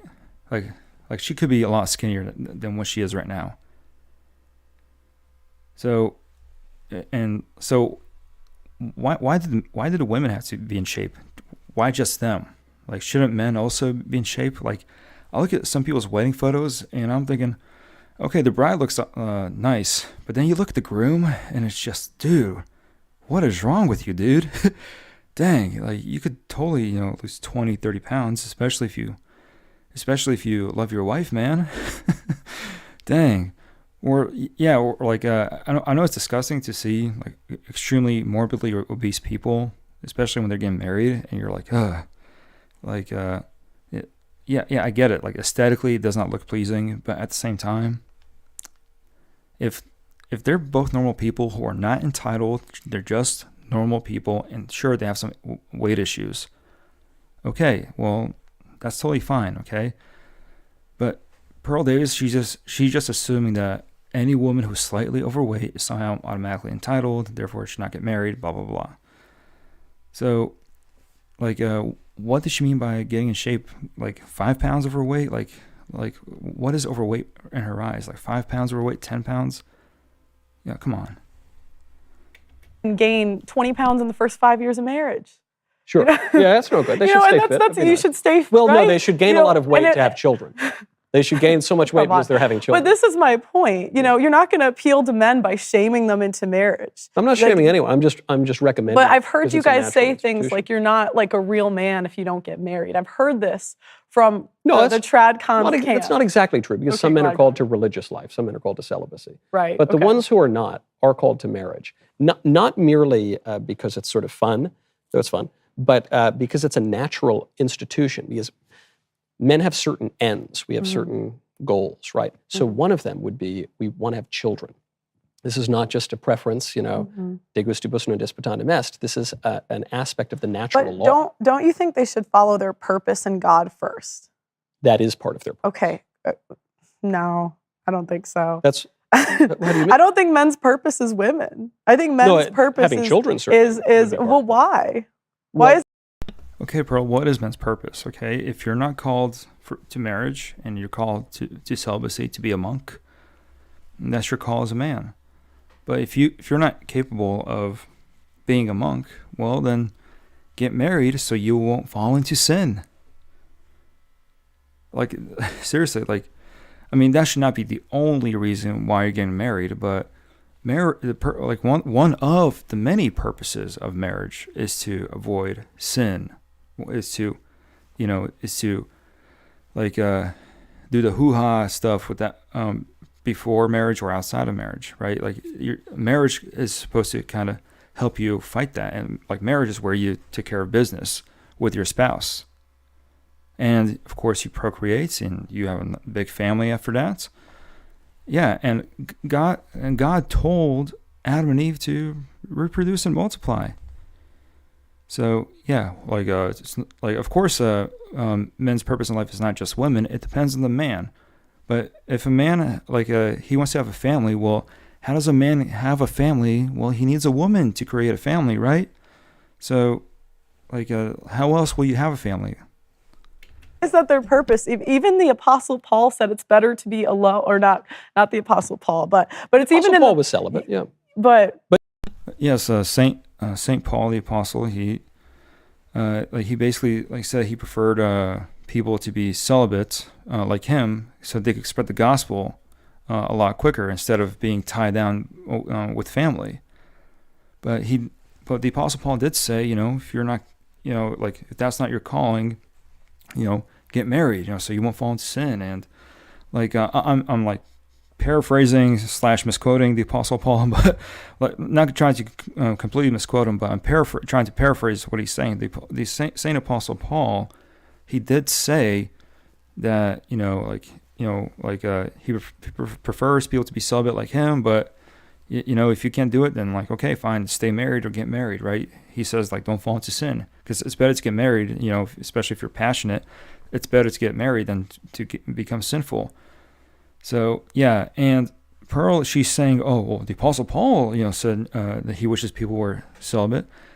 Yeah, so that they can serve God. Like that is why we have priests. That is why actually a lot of Orthodox priests they're married, and that is why we have monks. So a monk is celibate. He's dedicating his life to the Lord. He's focusing on the Lord. So there are people who are married, people who are not married, okay? And that's totally normal. And when the Apostle Paul said he prefers people to not be married, he's not saying people should not be married at all. He's talking about religious reasons. He's talking about religious reasoning here, spiritual reasoning. He's not saying marriage is bad. He's never saying that. He never said that. He never implied that. But Pearl Davis, now she's literally misquoting Paul. She's misquoting she's misinterpreting what he actually said. Well, like despite the fact that she claims to be Roman Catholic, she has a very Protestant approach to misinterpreting the Bible. But to mention, sorry, the Apostle Paul is celibate. Yeah. But since you mentioned Christianity, right. It's important to remember our Lord is the bridegroom. Mm-hmm. The church is the bride. So from the Christian perspective, marriage is understood to be a symbol of Christ's love for his church. Mm-hmm. Now, that's the supernatural But that's perspective. not how it's practiced today. And that's some quarters it is. But you can say my special religion, here's the exception. It's not across the board. No, my true religion that built our entire civilization. That's what I'm talking about. I'm a not Catholic some eccentric too. I'm a Catholic too. But well, I'm just describing to you the Catholic view of marriage, Yeah. which is different than the view you're articulating. But it's not the way that Catholics are doing it. I'm a Catholic too. No, you're not. You're not really Catholic. Like, do you actually? When was the last time you were at your Roman Catholic confession? I mean, like, not that I consider the Roman Catholic Church the true church, but still, like Michael Knowles, like I believe that he is truly a Catholic, based on how he carries himself. I believe him when he says that he's a Roman Catholic. Pearl, I don't believe that you're really a Roman Catholic. In a traditional Roman Catholic sense, I don't believe that you are Roman Catholic. If we have 25% getting divorced, that's not a small number. Well, that's not the way that 25% are doing it. It's 30. It's really 35. Yeah. But I try to be conservative because I don't want to go back and forth. But to that point, Pearl, Joe Biden calls himself a practicing Catholic. He supports killing infants in the womb up until the moment of birth as a matter of law. So But we get into a tricky territory when you get to play God and decide who's a Catholic and who's not. I'm not playing God, and I don't decide the majesty. Yeah, this is where she's seething and coping. Oh, this is tricky territory. You're deciding who's Catholic, who's not. No, it's not, okay? Like, if a Muslim is eating pork, if a Muslim is eating bacon, that person's not really a Muslim. I don't care how many times they claim to be Muslim. And I believe that all Islamic sects, the Sunnis, the Shias, the Alawites, and I think the Sufis as well, and whatever other Islamic sects that exist, the Islamic denominations that exist, I guarantee you that either of them, if they eat pork, they're not really Muslim. And their imam will call them out. And I don't know how Muslims do confession. I don't know if they have such a process or how does it work. But I guarantee you that a Muslim who eats pork is not really a Muslim. And so there are standards in religion, okay? So it's not really tricky territory to say, oh, who's Catholic, who's not Catholic. If you're truly a Roman Catholic, you know that abortion is wrong. If you're at least traditional, you know that abortion is wrong. And basically, if you're a Christian, you know this. So you're not really a Christian if you support abortion. And same thing with in the Orthodox Church. In the Orthodox Church, if any Orthodox person claims, oh, abortion's good and they're fighting for abortion, not Orthodox. Not Orthodox. And possibly excommunicado. So, like, yeah, in the Orthodox Church, it's kind of a process, but still, like, you're most likely not Orthodox. Like, it's just like you, Pearl Davis. Like, what makes you Roman Catholic, Pearl? What makes you Catholic? Like, there are standards and rules. For example, why do you think so many Orthodox, why do we go to church at least once a month? At least minimum. Because you're not really supposed to skip, like 3 liturgies in a row. Like, you don't want to excommunicate yourself. Right? And so, like, it's not really tricky to say, oh, you're Catholic, you're not Catholic, you're Orthodox, you're not Orthodox, oh, you're Muslim, you're not Muslim. Every religion has a set of rules, okay? And a lot of these rules, like if you change dogma, if you start changing dogma of your religion, you're not really that religion anymore. So, yeah, Michael Knowles is right to say that Biden is not Roman Catholic. Like Biden is not Roman Catholic, no matter what he says. Like, what is it about Biden that makes him Catholic? Nothing. And same thing with you, Pearl. Like, what makes you Catholic? Oh, we're playing God here. We don't want to play God deciding who's Catholic, who's not. No. Michael has a point here, If you don't follow certain rules, certain standards, you're not really Catholic. Same thing in the Orthodox Church. In the Orthodox Church, come on. If you're supporting rainbow marriages, or if a priest blesses a rainbow marriage, oh, that priest, that priest is most likely no longer Orthodox. Like not most likely, definitely not Orthodox. Definitely not Orthodox. If an Orthodox priest literally would bless a Skittles marriage, that priest is not Orthodox. It's against church dogma. It's against church canons. That priest will definitely get defrocked. So, yes, you could have standards. You could say, you're Catholic, you're Orthodox, you're Muslim. We could play that game, and we could decide, okay, who is, who isn't a Christian. And I wish some Ortho bros would stop being scared and just say, Protestants not really Christians. Let's just kind of say it like it is, right? And the thing with Pearl, like, she's trying to claim to be Roman Catholic when she isn't. And plus, she says the church has failed. She's admitting that her own church has failed. And, yeah, but I don't know what she's trying to prove here. Like, well, like, tricky, this is a tricky area, playing God. No, Michael Knowles is right. We have standards. And Pearl, you are not Roman Catholic. Deal with it. Okay. But the Deposit of Faith does, the Magisterium does, Sacred Scripture does, the Vicar of Christ does, and on this point, all are clear. And by the way, I'm not even talking about marriage necessarily from a supernatural perspective, though I certainly view it that way. But there's also the natural perspective, which is that there is, you say men should follow their purpose and should follow God. I, of course, agree. So how do we know? Like, to be honest, Pearl doesn't know what is men's purpose. Like, she just says marriage should not be their purpose. Well, like, should they go to a monastery? And Pearl Davis does not have the answer to that. So Pearl Davis doesn't know what men's purpose is. She just doesn't want men to ever. She doesn't want men to be happy. She wants everyone to be miserable and single like her. Know our purpose. Men have what we have. And there's a chat from American Vagabond. Doesn't matter because the Pope decides who gets to be Catholic and who doesn't. Okay? That's just basic ecclesiastics. I guess, yeah. But that's the thing, yeah. Michael Knowles is a Roman Catholic. He's a traditional Roman Catholic, so he has to go through a lot of mental gymnastics. I mentioned this earlier. There's a lot of mental gymnastics that Roman Catholics must go through in order to explain why they're still Roman Catholics, despite the fact that the Pope, by definition, is probably not a Roman Catholic himself anymore.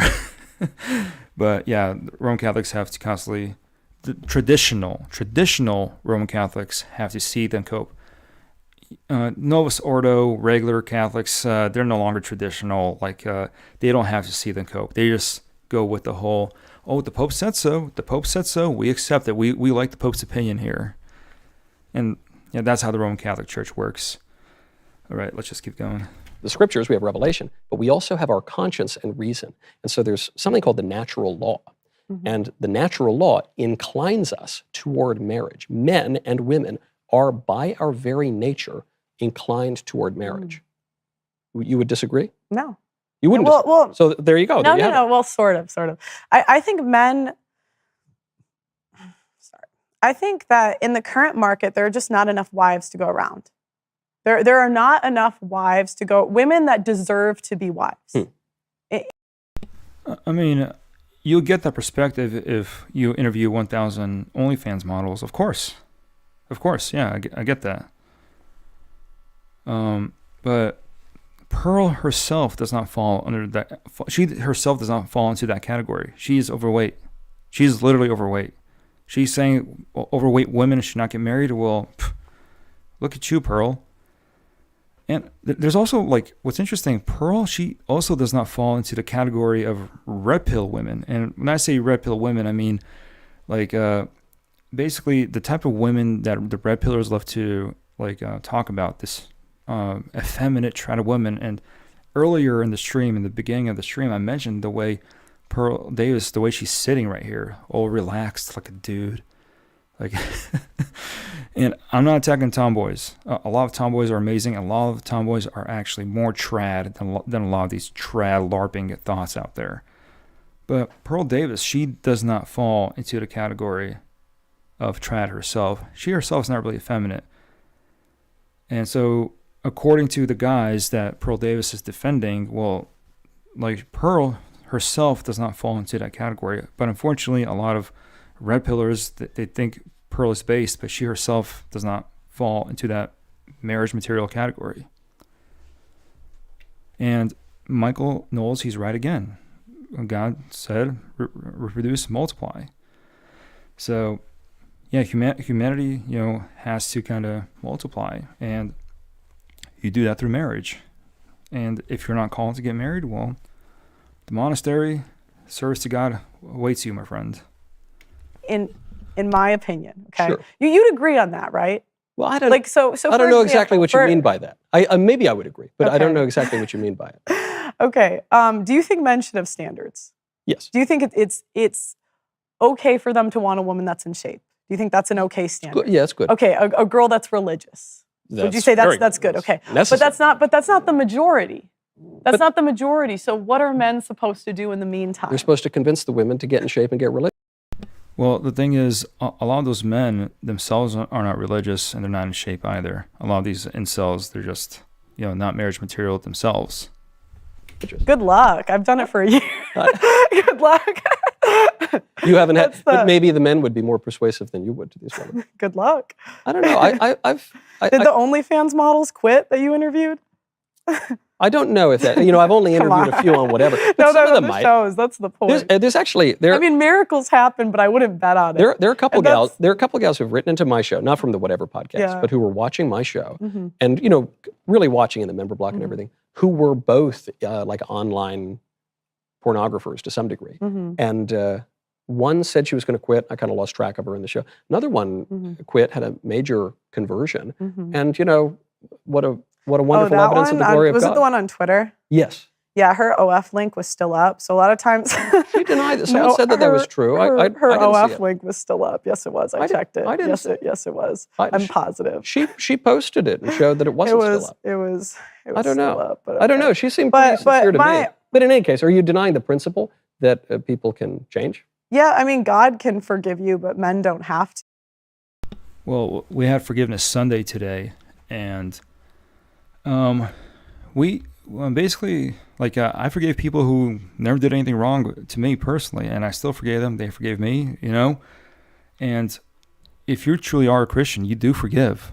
And if these men are Christian men, they also forgive. So, we say, God forgives and I forgive. Today, we said this in church because we're Orthodox, and we have Forgiveness Sunday before the Great Lent begins, which is tomorrow, which is actually in a couple hours. But we say, God forgives and I forgive. Because, if God tells us to forgive as well. And like if you're not forgiving other people, why should God forgive you? Like if you're not a forgivable person, like why should God forgive you? Like what makes you better? Like what makes you like the best person in the world? Like who are you to not forgive someone? And so also Pearl Davis, she's the type of person who, because she's not really a Roman Catholic, she's not actually a religious person, she's not spiritual, she does not believe in the concept of forgiveness. She doesn't believe in the concept of repentance. She does not believe that's possible for a person to just truly battle their their demons, to defeat their sin. And for example, Annie Lobert, unfortunately a Protestant, but she was a prostitute for so many years of her life, and she repented. She found Jesus, and she got married to Oz Fox. Oz Fox is a Christian rock musician, the band Stryper. And I'm not a baby boomer. I'm a millennial. I know who Stryper is. Good band. But Pearl Davis right here, she's saying that, maybe God forgives, but men don't have to. Well, who says God has to forgive those men then? If God could forgive that hoe right there, that OnlyFans model, well then, who are you not to forgive her? As a man, if you're a man watching this, who are you as a man not to forgive her?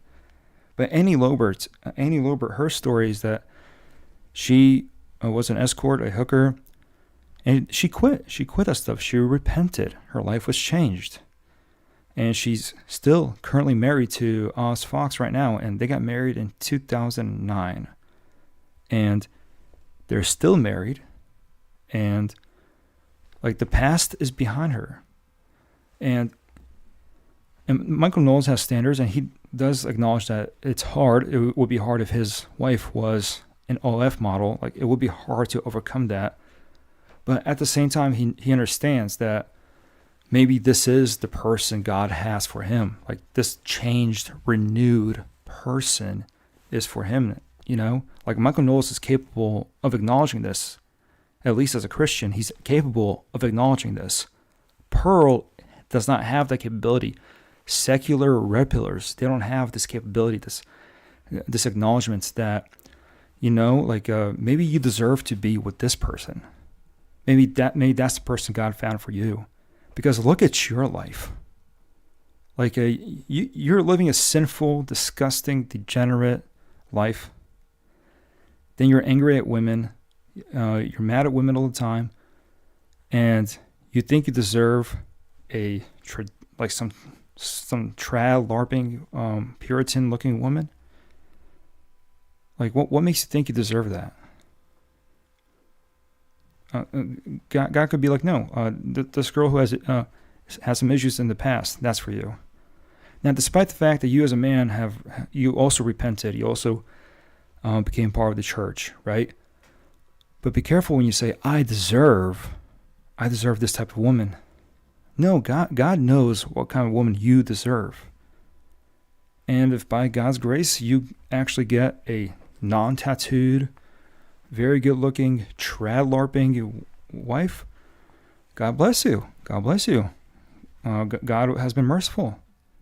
God decided, okay, yeah, you know what? Like, this person's for you, but what makes you think you deserve that person? Like, because you yourself, you're spiritually damaged yourself. You're tainted by sin. So, and you've repented, and you've been forgiven. So, and that person, that imperfect person with the past, she's been forgiven. She repented. Well, what makes you think, she's not worthy of marriage? What makes you think that you're worthy of marriage? So, yeah, if God forgives, you should also forgive. Too. But I don't think forgiveness. it's. I'm not but talking I about, I'm wouldn't talking about say- repentance. I wouldn't. Repentance is good, but I wouldn't say that makes her wife worthy if you still used to have an OF account. You don't know that, Pearl. Like, you don't know the future. God knows the future. You don't.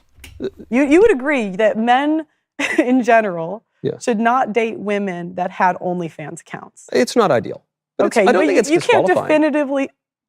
You I don't can't think so. definitively say that a woman. Okay. I don't think it's disqualifying. I mean, Well, because, And Michael, as a Christian who understands that repentance is real, he understands this. It doesn't mean it's disqualifying. And I just mentioned Annie Lobert.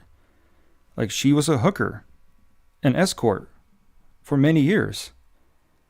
And she changed her life drastically, despite the fact that she and her husband are still Protestants, but whatever. She found religion. She changed her life. And again, like Oz Fox, her husband, we don't know his personal life. Maybe he had some sins in his life, that he repented of, but, God found him the woman that he deserves, right? But still, like, if Annie Lobert could repent and change, anyone can repent and change. So Michael Knowles, he's right. He's saying, yeah, it's an obstacle, like some guys, they're not interested in that type of person. But then again, who says that person is not wife material in the future? Like, we all have a past, especially us guys. We all have a dark past. So don't give me this BS that you're perfect and that you deserve this non-tatted virgin. If God's merciful, like on that particular subject, fine. Like, maybe God will get you a non-tatted, debt-free virgin. God bless you, but not always the case, and you should not expect that. You should not claim that you deserve that. I think you're going to have a tough time selling guys on that. I'm not convinced of it. I mean, to quote St. John Vianney, the saints didn't all start well, but they all ended well. So I wouldn't recommend that people get involved in porn in any way. Saint Mary of Egypt. I guess by the ancient standards, by the standards of the ancient world, or by our standards, she lived in the ancient world. By our standards, she was not just and she was not just I don't want to use insulting terms towards a great saint, but she was basically a woman who had a very bad lifestyle.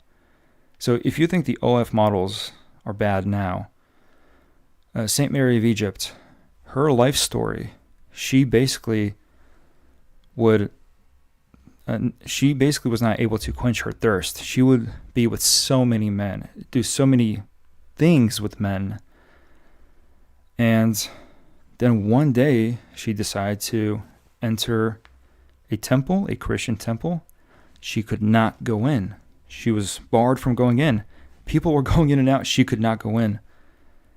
And she went into the desert to find peace. She found God. She repented. So people with that type of lifestyle, even they can become saints. So when we all have this judgmental look on people who have this dark, dirty past in their life, we should not assume that they won't repent, and that person could actually become a saint, because you don't know, like you don't know what the person's future. And Saint Mary of Egypt, like her life story proves that. So today,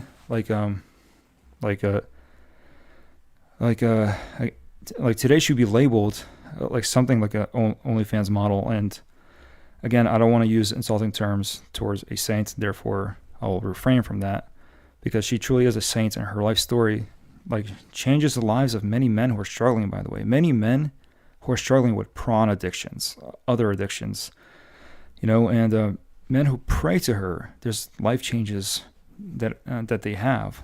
And Saint Mary of Egypt, because she lived that dark lifestyle, and she was renewed. She became a saint. And so, yes, Michael Knowles is right. Pearl Davis is wrong. Yeah, it's an obstacle, that men would face if their fiance used to be an OF model. But that does not mean in the future she might not be a good wife. She might be a good wife in the future. Doesn't mean she won't be. Doesn't mean she won't be a good wife in the future. I mean, at the same time, it will also be harder for the OF model to find a husband too. That is also true. But if she truly repented, she'll understand that, yeah, like it will be kind of harder for her to find a guy after that, like if she truly repents, she should kind of like not expect guys to like fawn over her because of her past. So like it's a situation where, who are you to judge? Because you yourself are tainted by sin. And on top of that, you yourself probably paid for her. You probably were subscribed to her anyway. So like, who are you to start making these judgments, right? Because what's funny is that a lot of these guys who make judgments, they're still watching OnlyFans too. Like while they're claiming that they don't want to date an OnlyFans model, they don't want to get married to a woman who previously in the past used to do OnlyFans. They themselves are currently subscribed to OnlyFans. So yeah, like who are we to judge another person? So if God forgives, you forgive. Okay. Okay. But there's also, on the men's side of things, men are in a little rough shape because of our modern culture too. A lot are addicted to porn. A lot have hooked up with a lot of people. A lot of kind of indulged perversions and things like that. Doesn't make them particularly marriageable either. But why is it whenever we say something about the women, we have to say but men? Well, because it's an observable fact, and marriage. Yes, because repentance applies to both men and women. Like we're all children of God here, like God wants all of us to repent, men and women. So like we've all sinned, we've all committed sins, and we all have to repent. We have to come to repentance. Doesn't matter if you're a man or a woman. Like that's why we have saints, female saints in the church. It's not exclusive to men. Like there are great women, there are great men in history. There are sinful men, there are sinful women throughout history. Like we're all human beings here. Like we're all part of the human family. So like it applies equally to men and women. It does like this. Like Pearl is saying, well, why do we why do we say but men too? Because yes, men too. We can't just exclude one group of people and say, oh yeah, these people, we should only judge them, but these men, we should not judge men. No, we should judge both sides harshly. Marriage involves men and women. I know, but all I'm saying, Michael, all I'm saying is don't date. Like, it's just crazy sometimes. I get so curious because I say men shouldn't date women that used to have OnlyFans. Like that shouldn't even be an argument. That should be like I don't know. I mean, again, it's not ideal to have. You wouldn't date a woman with an OnlyFans. Well, I wouldn't date any woman now because I'm happily married. No, but if you were single, right? You wouldn't do that. It would be an obstacle. It would be an obstacle. It would be such a big. Well, like Michael said, it's an obstacle. Like because he doesn't know. Like if he was to go back to the past, right, and just start over again, and like the woman that he's talking to used to be an OnlyFans model. Not anymore. She repented. She's now a good traditional Roman Catholic girl. But she tells me in her past she used to do this stuff. Yes, that could be an obstacle, and maybe you should not marry that person. You should probably be like, it's too risky, and no one will fault you or blame you if you say no. Like, I don't know if you are marriage material. It's a risk. And if she truly repented, she'll understand that too. She'll understand. Okay, yeah. But it does not mean that it doesn't mean that it's impossible that Michael Knowles might act, if he was back in the past. It doesn't mean that it's impossible that maybe he could fall in love with that type of person in the past if he was transported back in time. So yeah, that's why he's saying, well, it's an obstacle. He's not sure. He doesn't know. Because Michael is probably acknowledging the fact that he himself is like has no room to just straight up make judgments like this about another person, whether someone's marriageable or not. Because he's probably thinking, he himself is probably, not perfect, and he's lucky that he has someone right now. And Pearl, she's not coming in like she's not arguing from a Christian perspective. She's arguing from, I don't know, some weird secular perspective that she does not acknowledge repentance. She does not acknowledge the fact that people can repent and change their lives. And it's not up to her to decide if a person with a dark past is marriageable or not. At the end of the day, like God could allow miracles to happen. At the end of the day, God could allow certain things to happen. Big obstacle. It would be an to obstacle. do it. But Yeah. that's the problem. I don't Like, know. I interview guys that are dating a girl for 6 months. They find out she used to have an OnlyFans account. These are real things that happen. Sure. Yeah. It's You not know? ideal. Though, frankly, I'm again. Yeah. Well, are they dating or are they married? And of course, it would be very nice if she warned the guy ahead of time, saying, "Hey, by the way," like maybe on their second or third date, she warns him, says, "By the way, used to do OF fans. Just letting you know, that's in my past. I was doing this because of whatever stupid reason she did it." And yeah, it would be nice if she would warn some guy, like if she would warn the guy ahead of time that this could be an issue, right? So yeah, I get that. 6 months later, she doesn't confess. Well, come on, like you got to be honest by this point. But then again, it's also kind of hard to confess that. There are women who do like the hoeing around, the OF stuff, the pro stuff, but they'll do it for like a short time, and like they have instant regrets, and even when they do it, they don't enjoy what they're doing, right?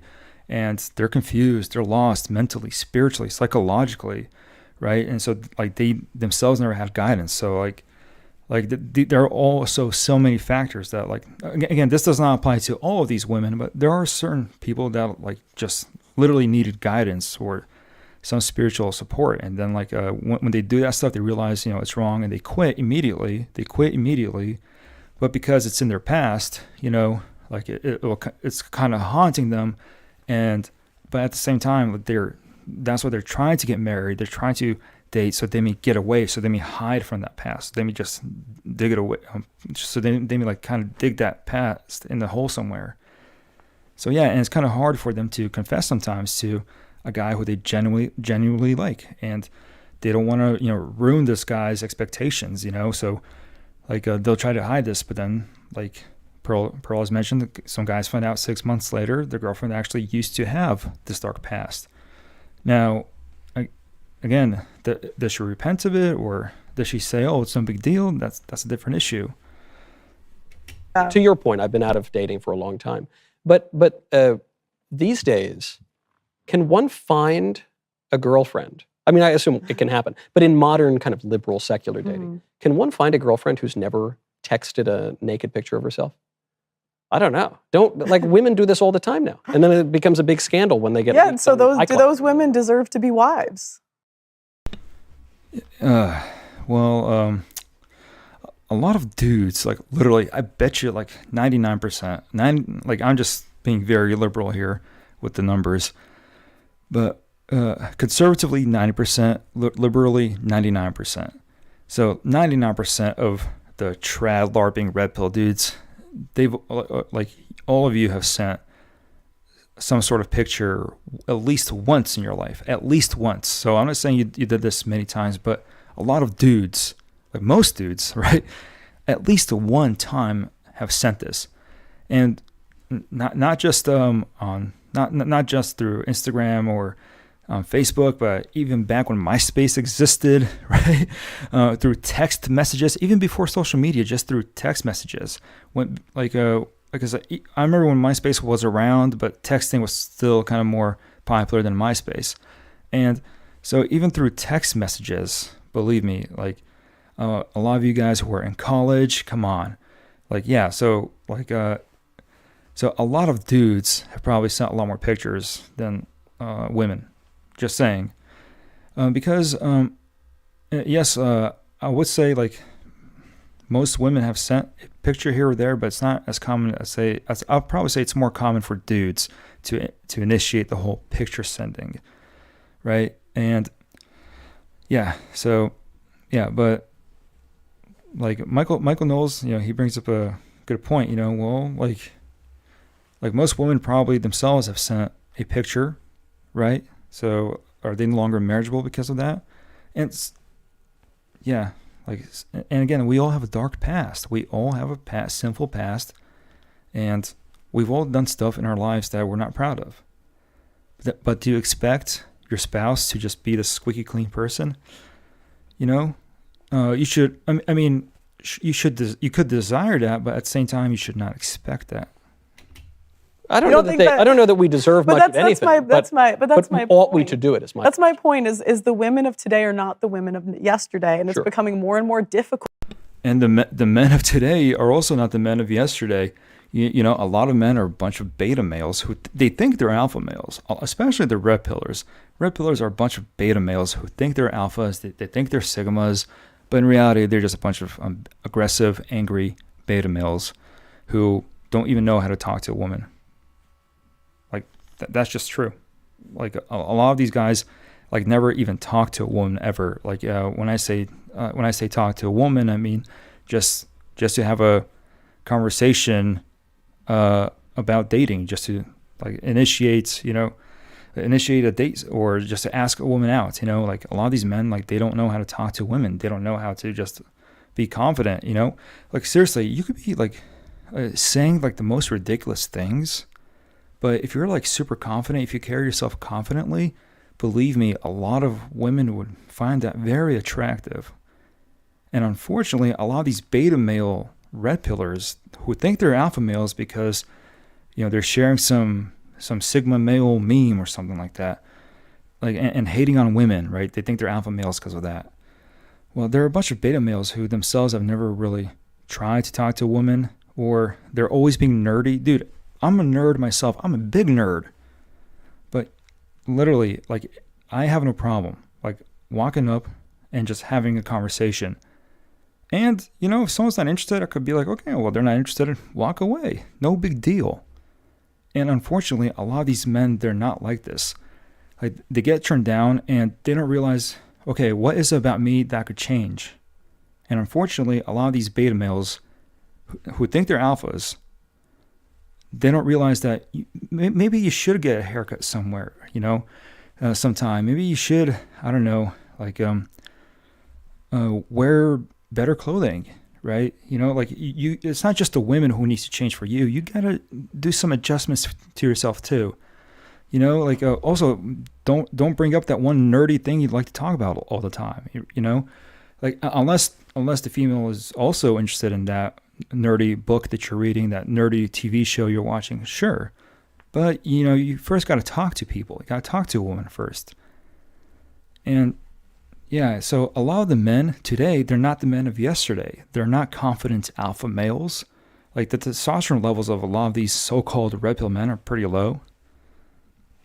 Cool. To find the women that you're talking about, and there are not enough to go around. But you're framing. That's my point. Sure, but Well, the same thing applies to, unfortunately, to a lot of these red pill dudes. Like, they're also not marriage material. framing this as a question of who deserves to be married. But my framing of it is what one ought to do. That marriage is a natural end of our nature. I don't deal in oughts. I deal with what is. Not But- what I but- want. but- Not but what the I i- want. the- Not what I want the world to. But the is of our nature implies an ought in our actions. But through it's the not. natural It's not about law. what we want it to be, Michael. It's about what the world No, is. I'm just saying now. how people ought to behave. And they ought to get married, is what I'm saying. Okay. Well, Which is implied by our nature, which is the is. okay. Right? Because at the very least, Pro, you would say people want to have kids, right? I mean, if women wanted to have kids so bad, why are they killing them like crazy? Yeah, there's a lot of abortion. It's Yeah. dreadful. But I'm just saying people Yeah. in general, you would admit, want to have kids. Sometimes they do and they don't. I mean, Well, a lot of those women are also not religious too. Like, that's another factor. And a lot of irresponsible dudes, like they're okay if their woman has an abortion. They don't have to pay the child support. Women aren't having kids like they used to. I talk to women all the time that say they don't want to have kids. And women in the past, like Pearl, you just said yourself, women, they're not the same women of yesterday, because the women of yesterday, they have some sort of religious piety about themselves. There's some sort of morality right there where, like, yes, this is a blessing. It's a blessing. But then you have, feminism kicking in. You have secularism, becoming more prominent in our American society. And yes, basically secularism is like to blame for this. And Pearl, she's not addressing this issue. She's not saying it's not, like, she's just saying it's just women just going out of control. But that's not the only issue. It's like, what made them go out of control? Well, there were vile men who passed the 19th Amendment. It was men who passed the 19th Amendment. Corrupt, evil men who passed the 19th Amendment. And you start to see, this, popularity in feminism and decline of family values. And it is getting worse, but it's not getting worse amongst the religious and pious communities. It's mostly getting worse amongst the secular people. Yes, you could say that Protestantism in America is in decline, and it's going down rapidly. But for multiple reasons, too, because some people are just leaving Protestantism because they chose another religion, so it's not necessarily them becoming secularists. But Protestantism, it's in decline because this was a Protestant culture. This was a Protestant country. So yes, like Protestantism is completely in decline, and secularism is going up. And a lot of this stuff is happening mostly in secular situations, secular society. But for some reason, the small religious, pious minority, they're not really worried about these issues. People, they say it's unfortunate. People say a lot of those things. And that's where it's going. But I guess, but half of women are going to be single and childless by 2030. What about that's these the way men? the world's going. The men you're talking about, the men want to have kids. Right? And those women, they're secular women too. Pearl Davis is just not, like Michael Knowles brought up a good point. Like, he's talking about how people ought to behave. Like, he understands this is the situation, but he has the solution. Pearl does not. Pearl is simply talking about the symptom, but she's not offering any cure. Think about this. What cure is she offering? She's not saying, okay, let's do something to fix this. Michael Knowles, he's saying, okay, yeah, like, I get it. Like, we have this issue. Here's how to fix it. Pearl does not want to accept the cure. Like, she is basically just an inverted form of feminism. Like, the whole red pill community is just inverted feminism. Like, there is no cure with the red pill. The whole solution to the red pill is just give up, hoe around, screw as many women as you want because you're apparently a strong alpha sigma male, whatever you are, like whatever you want to be. But but in reality, you're just you're contributing to the decline of the culture and of our society. But you're blaming one gender without blaming the other gender, right? When both genders are equally guilty of this. And like a huge problem is the fact that there is this lack of religiosity. And Michael Knowles is saying, I have the solution. Here's the cure. Go back to being religious and pious and having family, and marrying people who have the same values as you. Pearl is not accepting this because she does not want to accept this, because she just wants, like I said, she wants people to be miserable just like her. Like, this is some sort of revenge that she has. Like, she's angry that she was never loved by men her entire life. and she probably, and on top of that, Pearl, she'll probably never date a guy who's making $45,000 a month. Now, I will say this, that if a guy marries Pearl, then divorces her, he definitely doesn't have to worry about child support with her or any alimony with her, because she's definitely making more money than him. But Pearl, she herself, she is the hoe that she claims to hate. Because why isn't Pearl Davis married? Because unfortunately, because earlier I did ask the question, what kind of guy would want to marry Pearl? But unfortunately, there are actual dudes who simp for Pearl a lot, and I bet you those guys don't make more than $45,000 a year. And if Pearl truly was looking for marriage, she wanted to be married to a man, and she wants to prove these evil feminist women wrong, why isn't she still married?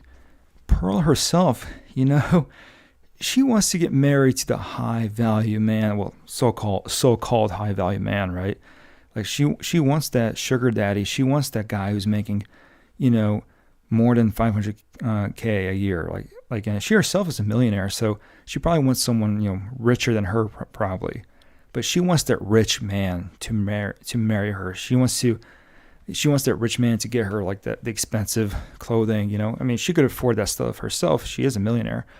But she wants that rich man to marry her. She wants that high value man to marry her so that she could, in her mind, tell herself, yes, I am a high value woman because a high value man married her. Like she wants that.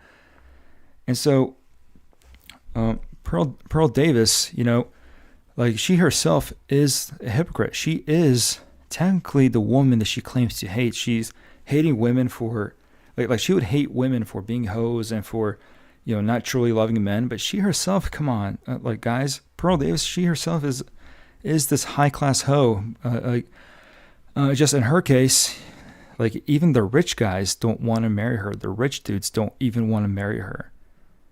And because she's not truly effeminate, she's not doing anything to fix herself.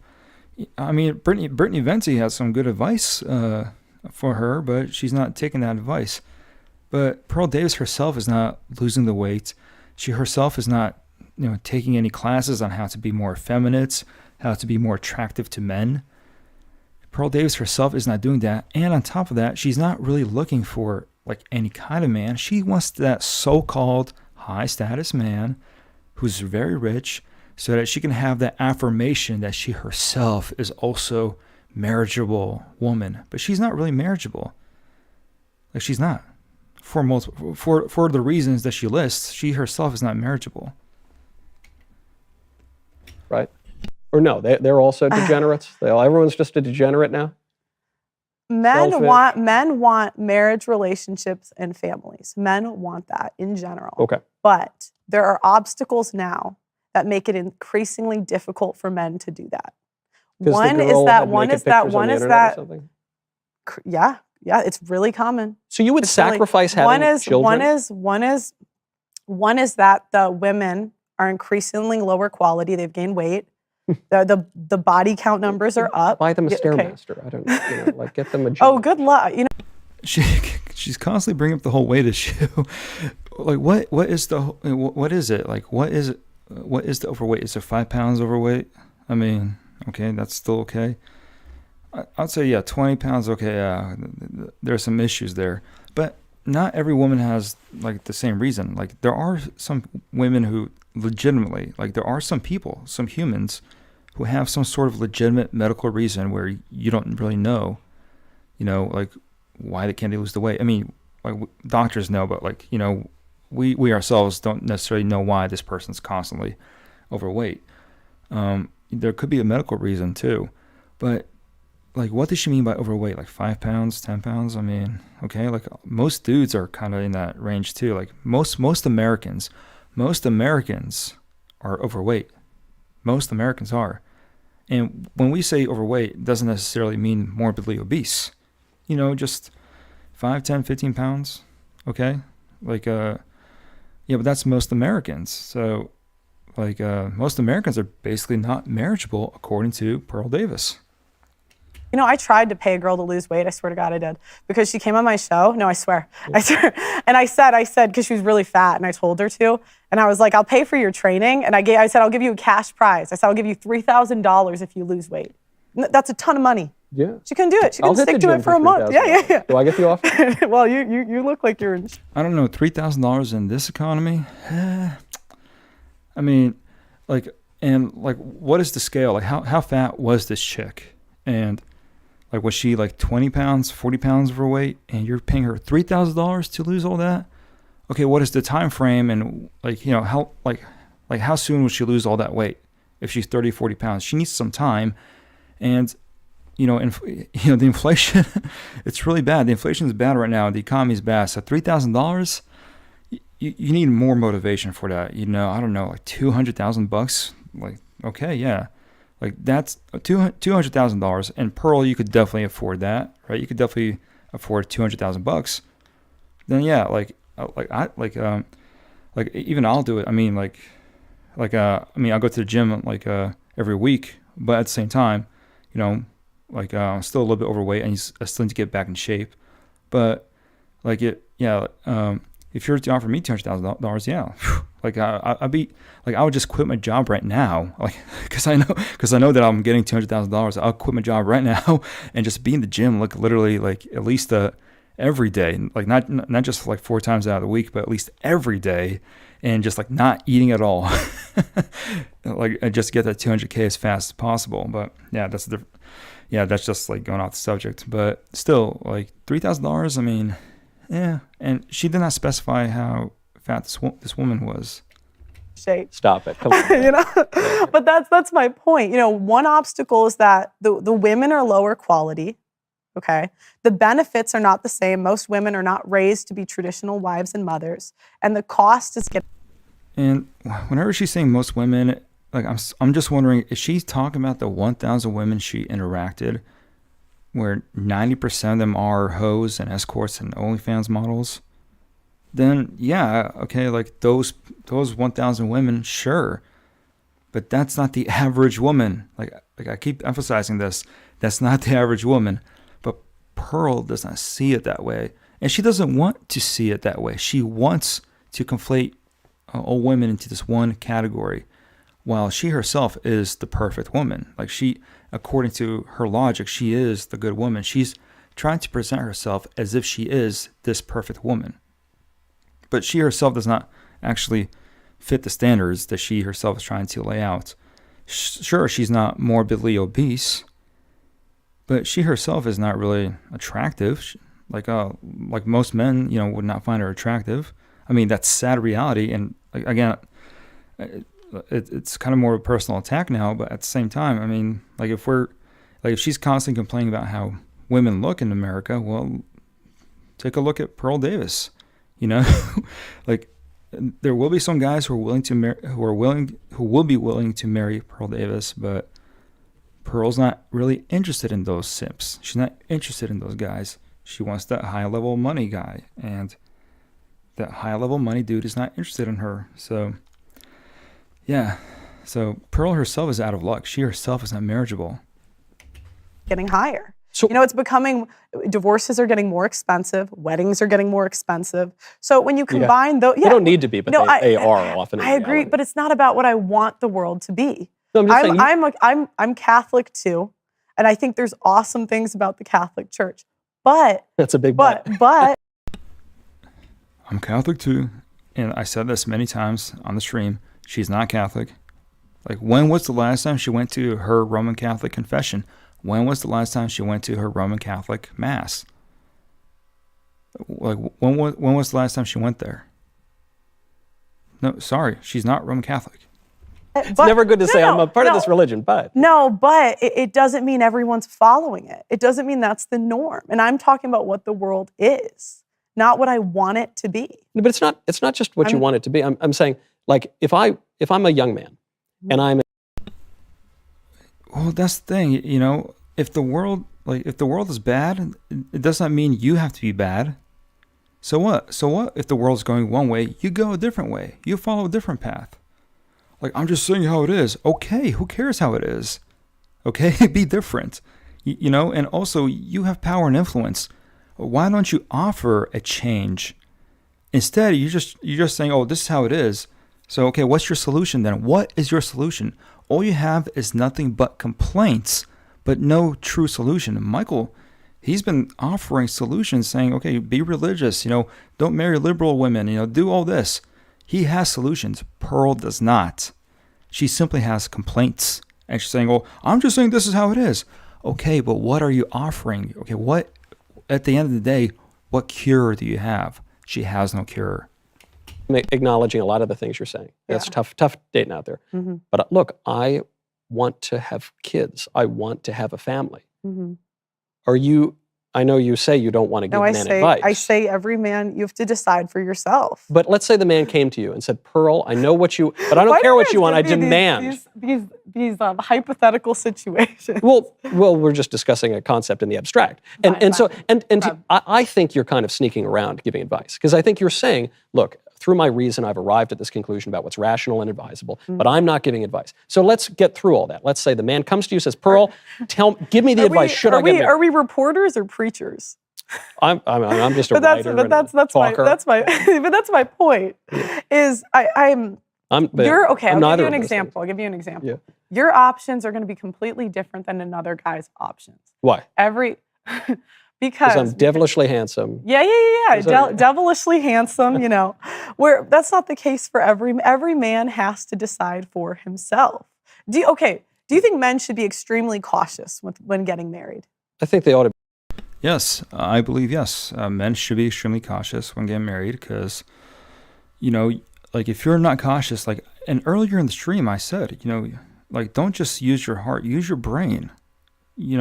Have the balance. Combine your logic and emotion.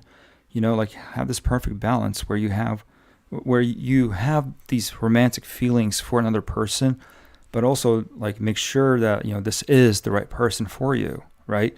Kind of turn on your rational cap once in a while, just to kind of make sure that there are no red flags. If you have standards that you have set, well then fine, have the standards, whatever.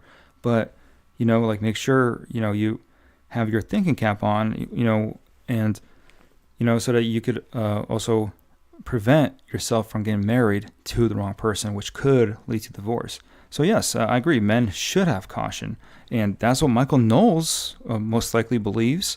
That's what a lot of the so-called tradcons. I don't know why Daily Wire they're considered tradcons. They're not. They're normie conservatives, but Michael Knowles, he's a Roman Catholic. He's a traditional Roman Catholic, so yeah, he has some traditional background, and so he's not just some normie conservative. So yeah, he has solutions that Pearl Davis does not. To be extremely prudent when. And so yeah, he is of the mindset that men should be careful and and Pearl, she's making it sound as if that the tradcon movement or that basically that the conservative movement is somehow, or the anti-red pill faction of the conservative movement is somehow telling men to not be cautious. No, we believe that men should be cautious, they should be careful, but we're also offering solutions to them. Pearl does not. Pearl just says, be careful. And when she says be careful, be cautious, she's not really saying anything. She's not really offering, okay, I'm careful, I'm cautious. Now what? Don't get married, That's it. That's her solution. Don't get married at all. Just, find some hoes, get angry at them for being hoes. That's basically Pearl's solution. That's her definition of being cautious. Getting married. Not cautious. I think courage is a virtue and the prerequisite for all the other virtues. So I don't think men should be little wallflowers backing away from a challenge, but they ought to be prudent. They ought to use their judgment properly. And so there are ways to mitigate risks within marriage. But furthermore, they ought to get married because that is the way to achieve the very thing. Access to their children. But when you say make the institution more fair for men, you're saying make divorce a little nicer for men. I think divorce is the problem. No, not the solution. I agree with you. I don't believe Yeah, guys. So this whole video is 2 hours 26 minutes. I'm just trying to skip through it because after this live stream, I'm going to do another live stream with my co-host, Not a Spy. So he's feeling better now, and so we're going to do a topic. And this topic, I think we're going to criticize Matt Walsh, but not sure, or it could be something else. But yeah, so after this stream, there's going to be another stream with my co-host. But let's just kind of fast forward, and because I'm not going to do the whole debate here. It's too long to discuss, and I don't. I'm a Catholic. You're no, shocked. I'm shocked that you don't think that men have a valid marriage if they want to protect themselves in any way. No, I just view. I hold to the Catholic view of the sacrament of matrimony. Okay. That's shocking these days, I guess. Do you want to get married? I'm not proposing. Well, I'm not a bigamist. I'm a woman. You're a woman. Yeah. And therefore, you do want to obviously. get married. Yeah. Yes. I mean, obviously, there's not risk as much for women, but I don't care about getting married with the state. I don't care.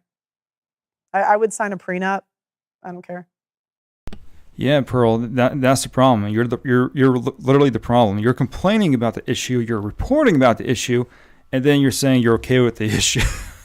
The state is the problem. You know, the whole constitutional republic, and the whole constitutional republic secularizing marriage and giving out state marriage licenses. That is the problem. The whole secular marriage is the problem, Pearl. Like she's literally complaining about the states not being fair to men. Yes, she's supporting the states enforcing marriage laws. You know, it's saying, oh, you're married only if you sign this paper right here. And then there's also this stupid thing with some states where there's common law marriage, where the state decides that you're married, whether or not you're in love with the person or not. The state will decide it. Like your female roommates. If you live with her for a certain amount of time and you're just roommates, there's nothing intimate, nothing romantic, nothing. You're just roommates, strictly platonic relationship. You're also dating other people. Like there's nothing going on there. You're just roommates. Some states will say, oh, you guys are married because you live together for a certain amount of time. Common law marriage.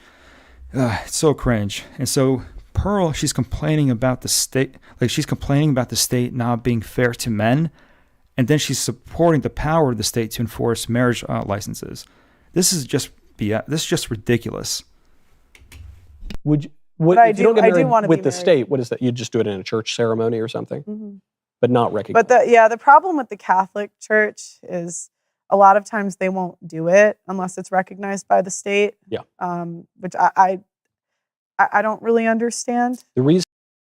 One thing I would say, I believe the OCA is also this way, and I think GoArch is kind of that way too.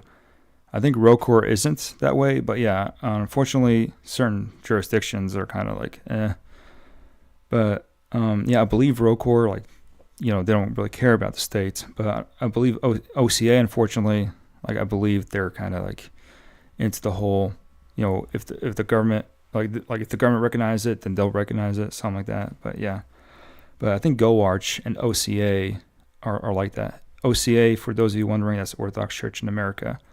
ROCOR, I don't believe they're like that. I think ROCOR, they don't care about the whole state marriage license.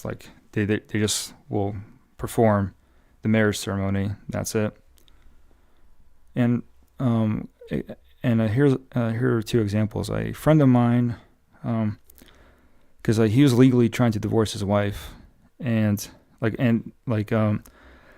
I believe, they were separated, they're no longer living together, right? And I believe a ROCOR parish was willing to get him married to another woman, right, through a church ceremony, not through the states. And I guess he didn't go through with it, but originally I think he was with an OCA parish, and they were not recognizing his divorce until the government divorced them, something like that. It's kind of weird, but.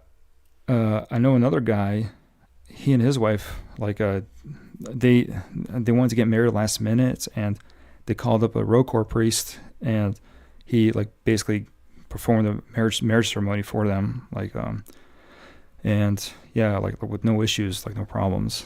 Oh, here's another example, a third example. A friend of mine, his parents, they're not legally divorced, but they're no longer living together, right, for so many years, and I guess the OCA church is not granting them divorce because the government did not give them divorce, something like that. It's so weird, but yeah, I think that I think there should only be church marriage. Basically, government should not even be involved in church marriages, and so I also don't think that. Our certain Orthodox jurisdictions, I don't think they should also recognize state marriages. Just saying. So, certain Orthodox traditions might be different on that issue, but that is why we're not Roman Catholics. We could actually, we don't have this central body regarding certain issues like this. But yeah. The reason is that marriage is a public act, Mm-hmm. is the traditional view of it. So it's not, modern people say, oh, it's Yeah. just between me and my lover, and Well, we don't need a God, sheet yeah. of paper. So it's before God, Mhm. but it's also before a minister of God, and it's also before the community, because marriage is both. Men like more comfortable with it because, But I don't think giving men a greater option to divorce makes them more comfortable with marriage. I think it makes them less comfortable in marriage. Mhm. I think the greater the opportunity to break it up, the worse it is for the institution. Yeah, but right now one party is rewarded where one's punished. Yeah, So one party. Exactly. More reason to not get divorced than if one party's rewarded, the other one is not. You see what's going on, Pearl? Like, that's why, like, it's better for some men, especially secular men, to kind of hang on to their marriage as long as possible, because if one party is rewarded, the other one's not, well, like, isn't that even a better incentive to not get divorced? I'm just saying. Has a great opportunity to do it, Mhm. and one party has much less of an opportunity. But I don't think that's ameliorated by growing the opportunity of the other party, right? Wouldn't the better one be to just say, "May I be struck down dead if I divorce you, pal, but we're in it together"? Yeah, but you can say that, but it doesn't make it true. So I think, Your word is your bond, isn't it? I mean, that's what they say, but But yours is. just Or not. because Okay, why not strive to make it true, Pearl? Why not try to offer that as a solution? Because there are some women who listen to you, Pearl, and they nod their heads in agreement with you, right? Well, like, like, you could actually, and there are guys who follow you. Why don't you start setting up single people who follow you? Why not set them up together? Do some good work there. Say, yeah, like, these are some trad red pill couples here. Cool. You're not really doing anything to solve the whole issue, right? Your whole issue is don't get married because it's too risky. Okay, well, like, you're basically part of the problem. You're not really fixing anything. You're just saying don't get married, and the institution dies down. Society collapses. It's already collapsing because of people like you. Now, in an inverted way, like people like you, like the feminists and like liberals, are basically just the inverted version of Pearl Davis, and Pearl Davis is the inverted version of these liberals and feminists. So, yeah, but Michael Knowles did a good job. He just keeps schooling Pearl Davis in this whole interview, and I decided to throw in my 2 cents and try to school her as best as I can. So, guys, let me check the chats. Okay, right here.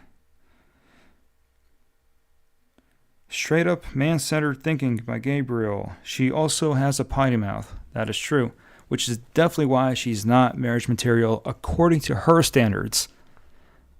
Just saying, like, like, if a woman, she cusses sometimes, doesn't make her marriageable or unmarriageable, because sometimes we cuss too.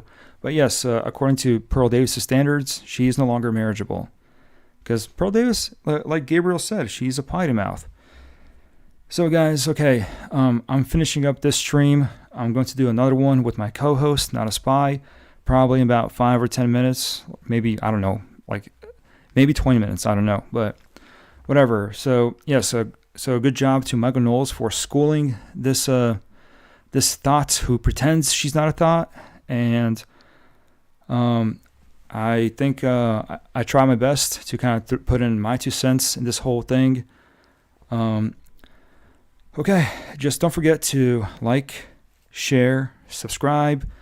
Go to the links to send in your donations at streamlabs.com. Like, you'll see the link in the description. And also, if you guys want to buy some merchandise, you could go to the merch link. It's also in the description as well. So please help support the channel. God bless. Take care.